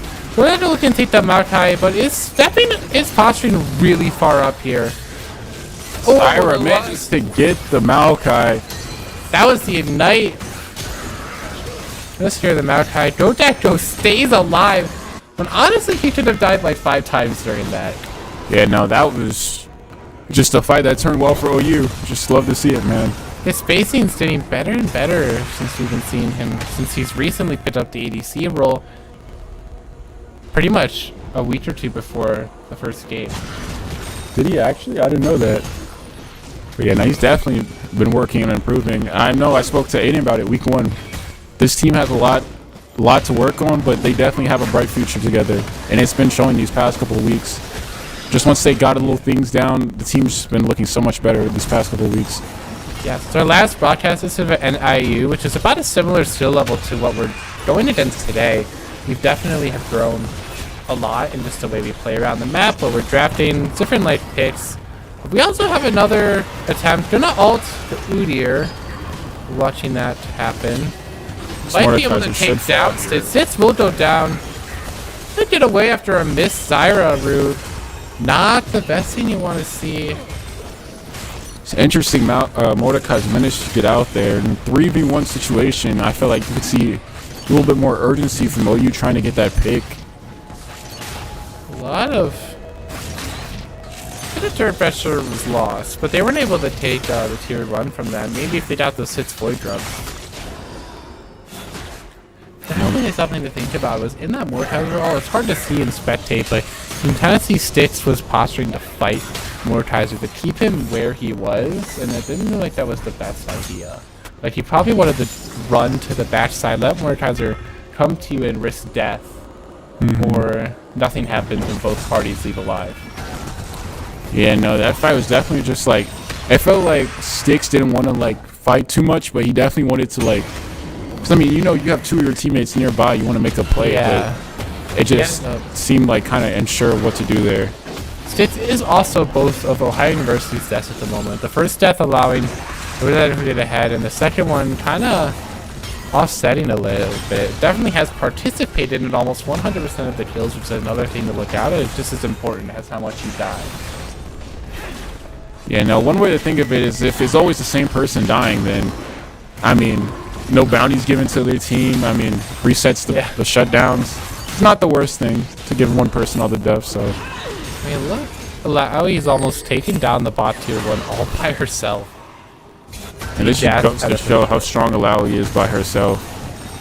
First Chemtech souls being available. Oh, and Sis is going to jump on top of Syndra. That is a huge amount of damage right away.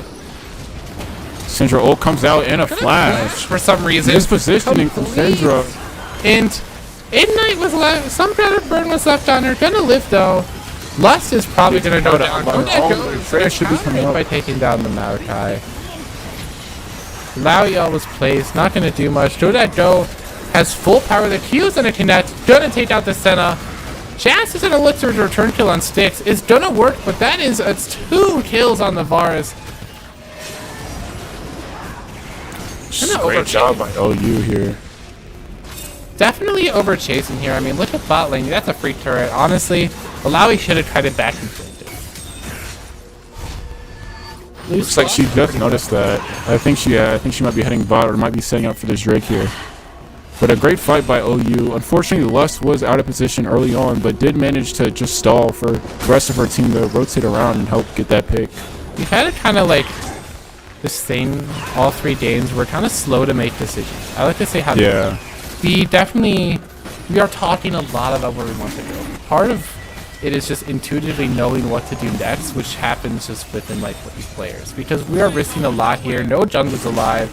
We have a lost numbers advantage. Shaz is here. We're probably losing the Drake. All because they tried to take it a little too late. We also have a split fight going on. But Styx is in the pit too. Which jungler is going to get it? Looks like it's gonna go. Styx does get the dragon and defeats the Jax. Great smite from Styx. Jacob has 5 kills right now? See, 5 or 4? Oh, that Varus. it's a dangerous Varus right there. Got 4 too. Now, as you were mentioning, though, just they're not like certain on what plays they want to make, just taking too long to make those decisions. Like first, a little bit they were just cleaning the mid wave, but we could have gone straight to that Drake. Yeah, definitely bot tier 1 should be down. Especially if we won the Drake fight. I mean, if he would have done... Oh my gosh. All right, gets another kill. Just keep feeding him, man. Just keep feeding him. This is GoDad Dodo's game. The board for survivability, probably gonna have to go for something like, I don't know, maybe a Immortal or something, just to make sure that your shutdown does not get claimed, because the rest of your team is there to support you.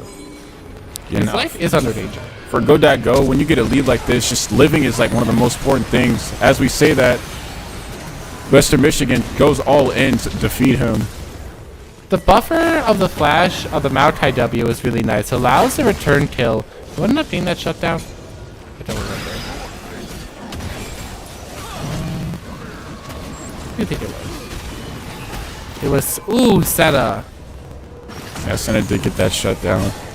Not the best person to give that to. Gonna help her catch up a little. Sandra just split pushing the bot lane by herself, trying to hit her power spikes. We have been losing turret priority all 3 games today, no matter if we're ahead or behind, which is something to take really good notice in, especially since we, after how the early game went, to lose. Metcalf is likely to go down to Mordekaiser, but turn we are going to get a turret, which should allow us to take down a turret. Yeah, Mac just trying to stall for the Herald, just trying to not to give away that vision, allowing Jax to come down and rotate, even though he is pretty low in low mana. That's Just not giving that information. More dueling is unstoppable. I think that Mordekaiser that Delirious just doesn't like is finally just like starting to kick in slowly.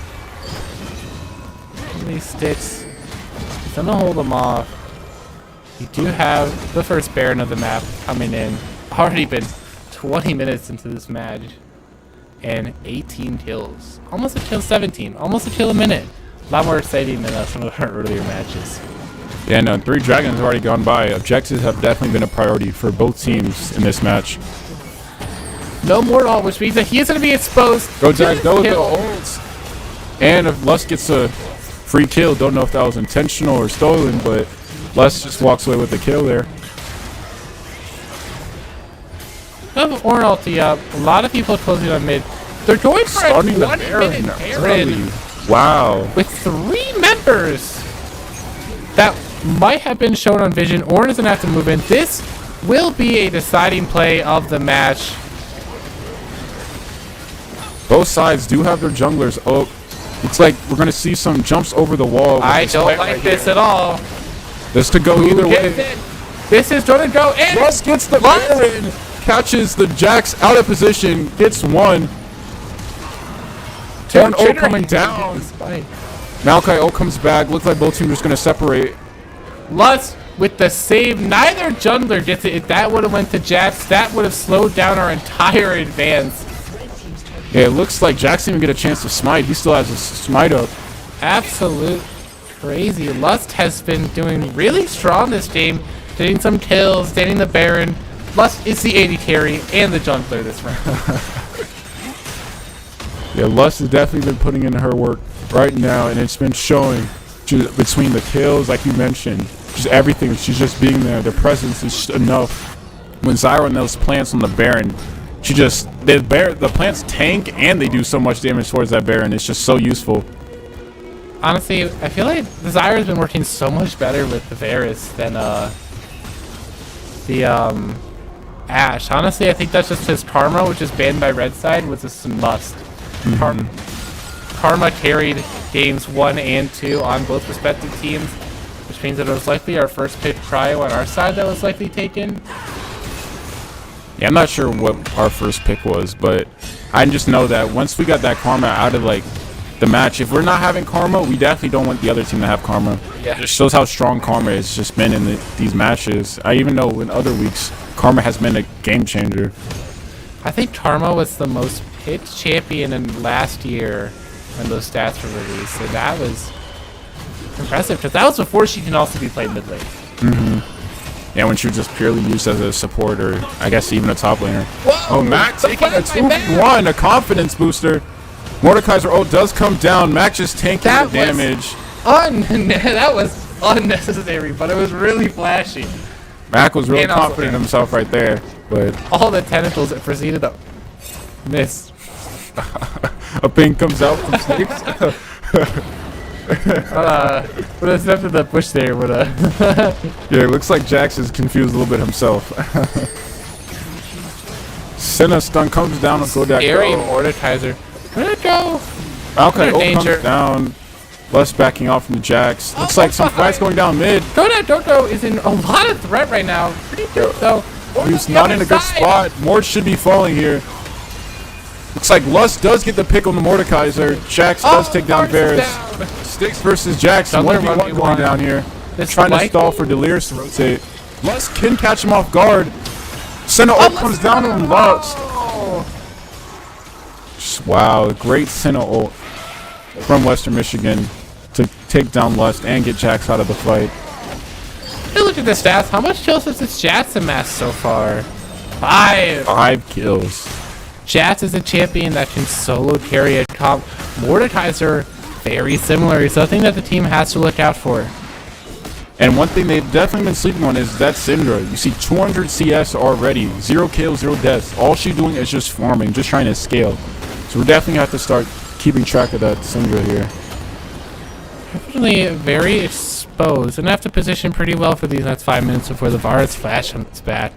Very difficult. Oh, But he they're does drop the partying. Herald. It's a party. Waiting for the Bramble Vest. It wasn't necessarily what I thought he'd be waiting for, but I guess that was what he was waiting for. That Their Bramble Herald is back. against that Alawi. Must ran out of time because it's just gonna die. Goodbye, sir. So they're trying to get some value out of it, at least.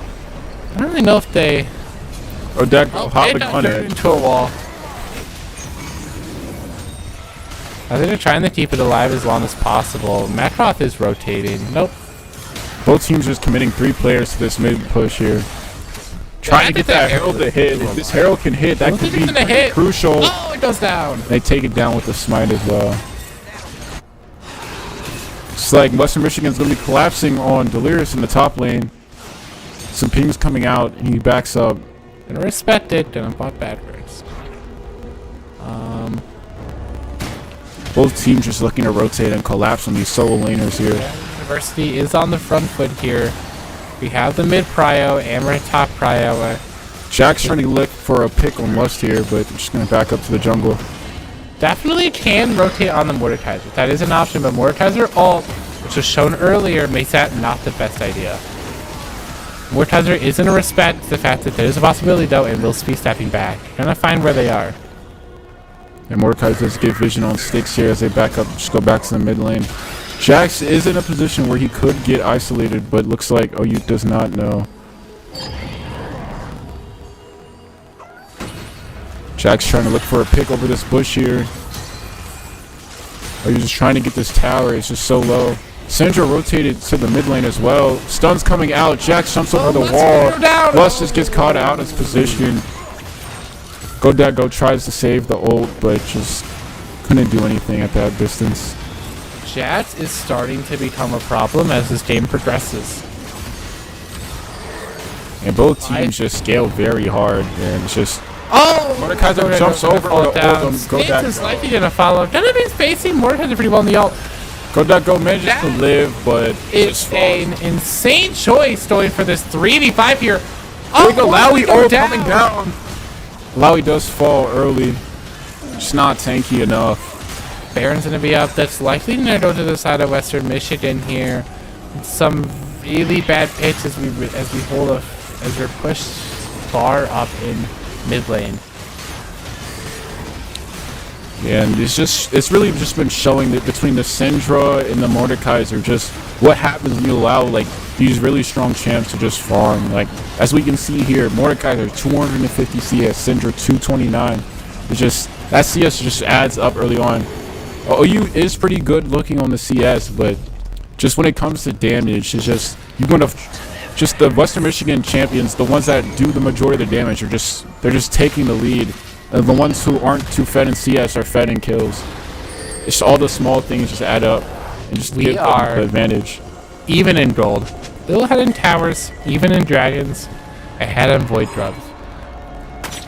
30 minutes into this league game, it could still be anyone's game, and that is scary. Yeah, no, this game is definitely up for grabs. In a good way. Hopefully it stays a good way. But do not know.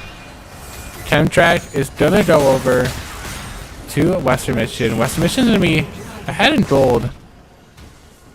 Yeah, OU not really even getting a chance to contest right there, just between positioning. Going to have to look for team fighting at a little better positioning from our bot lane here.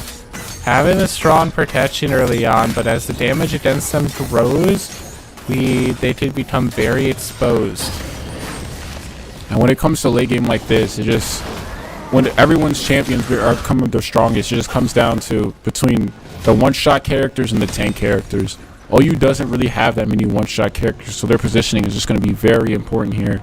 Because between that Syndra and that Mordekaiser, just the positioning is everything. If Godak Go mispositions Mordekaiser, just grab him right out of the team fight.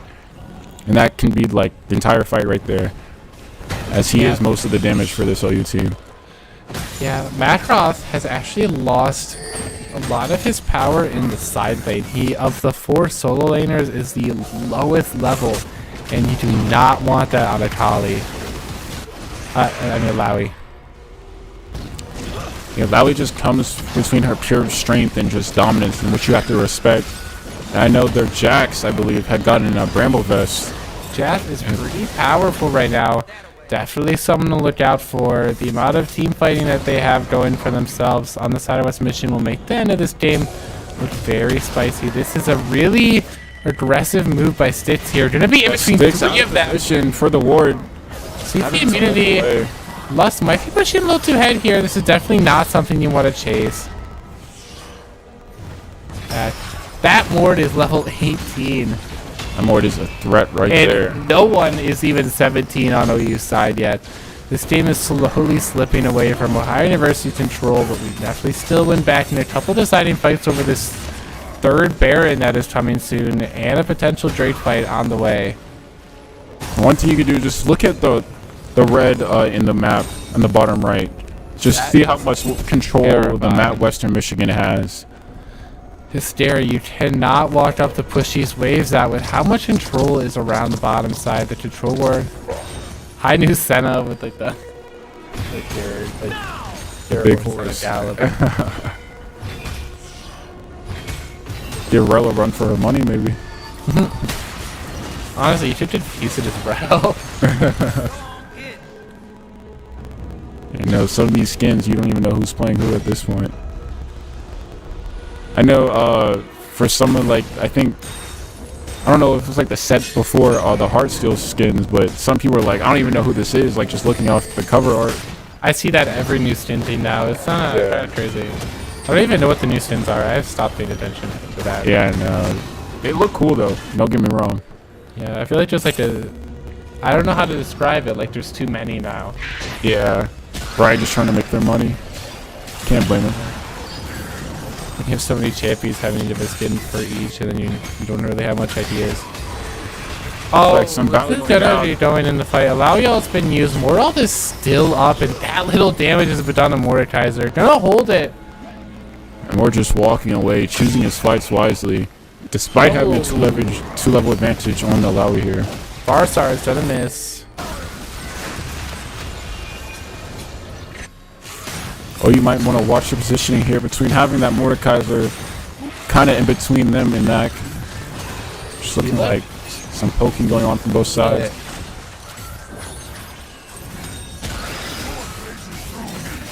Honestly, Mac keeping the Mordekaiser out of this engagement can be pretty big. As Mac, I don't know if right now he's the strongest champion on their team. So just keeping that Mordekaiser out of the fight can be pretty big. Trying to catch Syndra out of position here. Just not in range. Though. We have objectives coming up. You know what that means? A team fight. We have been 3 to 4 minutes of downtime here, and it is just coming to a farming. close soon. Yeah, Baron coming up along with Drake. Soul Point for Western Michigan coming up soon. Have a lot of longer games going on tonight between the two pretty closely matched teams we have playing tonight. You know, both matches, the first and second one, pretty much decided kind of at this point in the game. Right now, it could be anybody's game. You like that for a game 3. Keeping it close. Baron is slipping through the river on its way to its spawn. They are going to be closing from all sides. I think they do know that. Maokai also to come in. Going to have to block it for their backline. Mordekaiser is being zoned away by the Alawi. He got onto the team. He's going to let the ult off. Ooh. Team is going to go down. Western Michigan just takes this fight by a landslide. More ult was never used. Mordekaiser is just so strong, man. See why Delirious wanted him banned. Yeah, it's just... Stitz is gonna be able to escape the Mordekaiser. Gonna over chase. Probably gonna Might be able to survive. make a play, but wow. Tanks like 10 tower shots and just keeps walking above half health. This game is slipping away from OU. Kind of what you see a lot of from both Game 2 and Game 3 is so much emphasis is on the bot lane to carry. And when they get the bot lane, there's not really much OU has anymore once Godad, Dodo, and Lust goes down. It helps the damage. Yeah, now Maui the previous has team fight is just nothing you could do there. Max just trying to staying alive as long as he can, but just doesn't do enough damage to even leave a mark on that Mordekaiser. Mordekaiser definitely is starting to get to a state where it'd be very hard for him to die. You know, as we saw when he was diving sticks, he could stand under a tower for 30 seconds and still be above half health, and then just press his shield. Yeah, what do you want the level 15 bars, level 14 Zyra to do when that Mordekaiser jumps on top of them? It's just interesting to see that once we've seen that Mordekaiser pick so early, there's not really anyone on OU can really stop him. I mean, just Bears, yes, he does damage, but he's not surviving more than 2 Mordekaiser hits if he's lucky.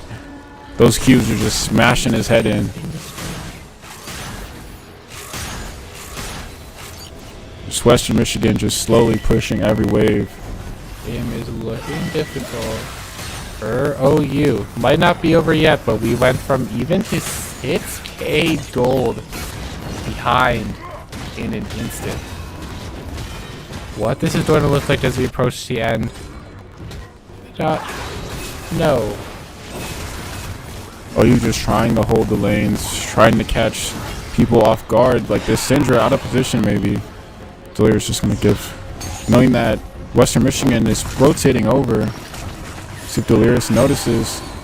Oh! Delirious is going to escape. But the growing threat of Mordekaiser as a slow lane threat, when you have champions on your side like Alawi, which are losing in battle that she does best in the side lane. It's like she's kind of Mordekaiser's doing Alawi's job, but better than she is. This is the E though. Mordekaiser does have jab shells that make this fight harder as it goes on. Oh my gosh. Mordekaiser is gonna just walk in there. Mordekaiser just doing whatever he wants. He is too fed at this point. Flash coming out from Syndra, dodging the Ono. Just look at that. Bounties on all of Western Michigan. Just trying to hold the tower. No minions. And looks like Wow, it's gonna that win. shield is insane. Pushing in from all sides. There might not be an option for High University to turn this game around at this point.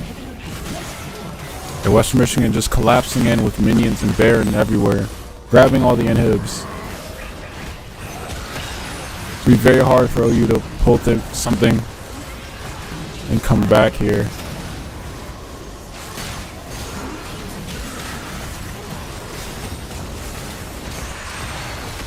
Just trying to clear waves, get those minions pushing the waves. Looks like Bear did go away.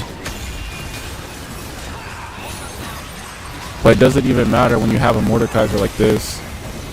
Zyra ult comes out. Syndra is kind of pushed up, but it just doesn't matter. A lot of damage, but that Mordekaiser. Yeah, that's just a raid boss. Wow. And game 3 and the series will go to Western Michigan. What a match. What a match. What That just goes to show what a champion Mordekaiser is. Wow. What were your takeaways from today's series? Definitely had 3 completely different games. Look at the damage. Mordekaiser did It was almost 50k. Mordekaiser had 50k damage, doing 20k more damage than everyone else in the game. Both teams. That is just insane. I mean, as you mentioned before, Delirious just permabanning that Mordekaiser. We can definitely see why. Like, Mordekaiser's ability to take over any game, no matter how well you keep him in check. There's so many champions in this game that can do that, and just part of this game is learning how to stop that, and just it was just really hard to do. I mean, we didn't really have anyone on our roster to take them down. Like, Ornn, not many times is Ornn going to be killing a Mordekaiser. Same thing with the Lowy or just most of the OU's champions. It may come down to just like counter picking, or how far does our team's comp go into consideration of their comps, and just small things like that. Something to think about for draft, honestly, was some picks from the later half of the draft. It seemed like our mid laners across champion pool is being incredibly stressed, just in the context of this comp with what you were provided with. Alawi might not have been the best choice. You kind of had AD here, you had the Pantheon be banned, you had something else, I don't remember.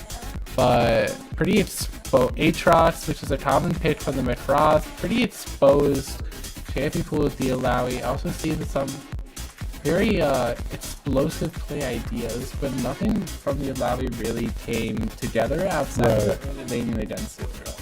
Yeah, no, there wasn't like any chance for Alawi to just take over or flourish. And I mean, that's why you don't really see her pick too often mid lane. I mean, there's only so many chances for Alawi to just take over and become that Mordekaiser for her team, or just show dominance of respect that, like, okay, I'm Alawi, I'm here. You didn't see that too much from anyone on OU's side for this match. But it's just things like that, man. This was a very close game. It could have gone either way, honestly.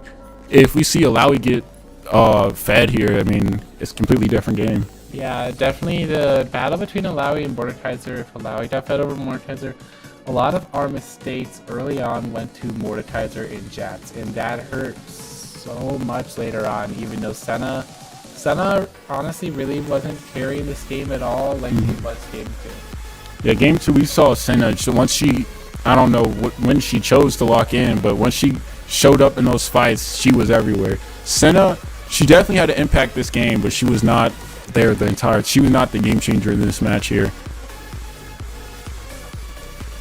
But man, it's just rough to see after that first 2 performances just to come down with the loss, man. It brings us down to 4 and 6 now. Yep, our record is 4 and 6. We're going into Battle of the Brits at 8 p.m. Miami would like to be streaming that, so if you want to support the Bobcats, you can go there. Next Wednesday is our final Wednesday stream in the regular season against Kent State. So be there. Alright, anything else you'd like to add? Not really saying besides that this is the only time we'll support you watching a Miami stream, just to watch those Bobcats play, but you know, that's about it for me. Thank you all for staying up till 11 p.m. to watch some Bobcat League of Legends. I'm signing off.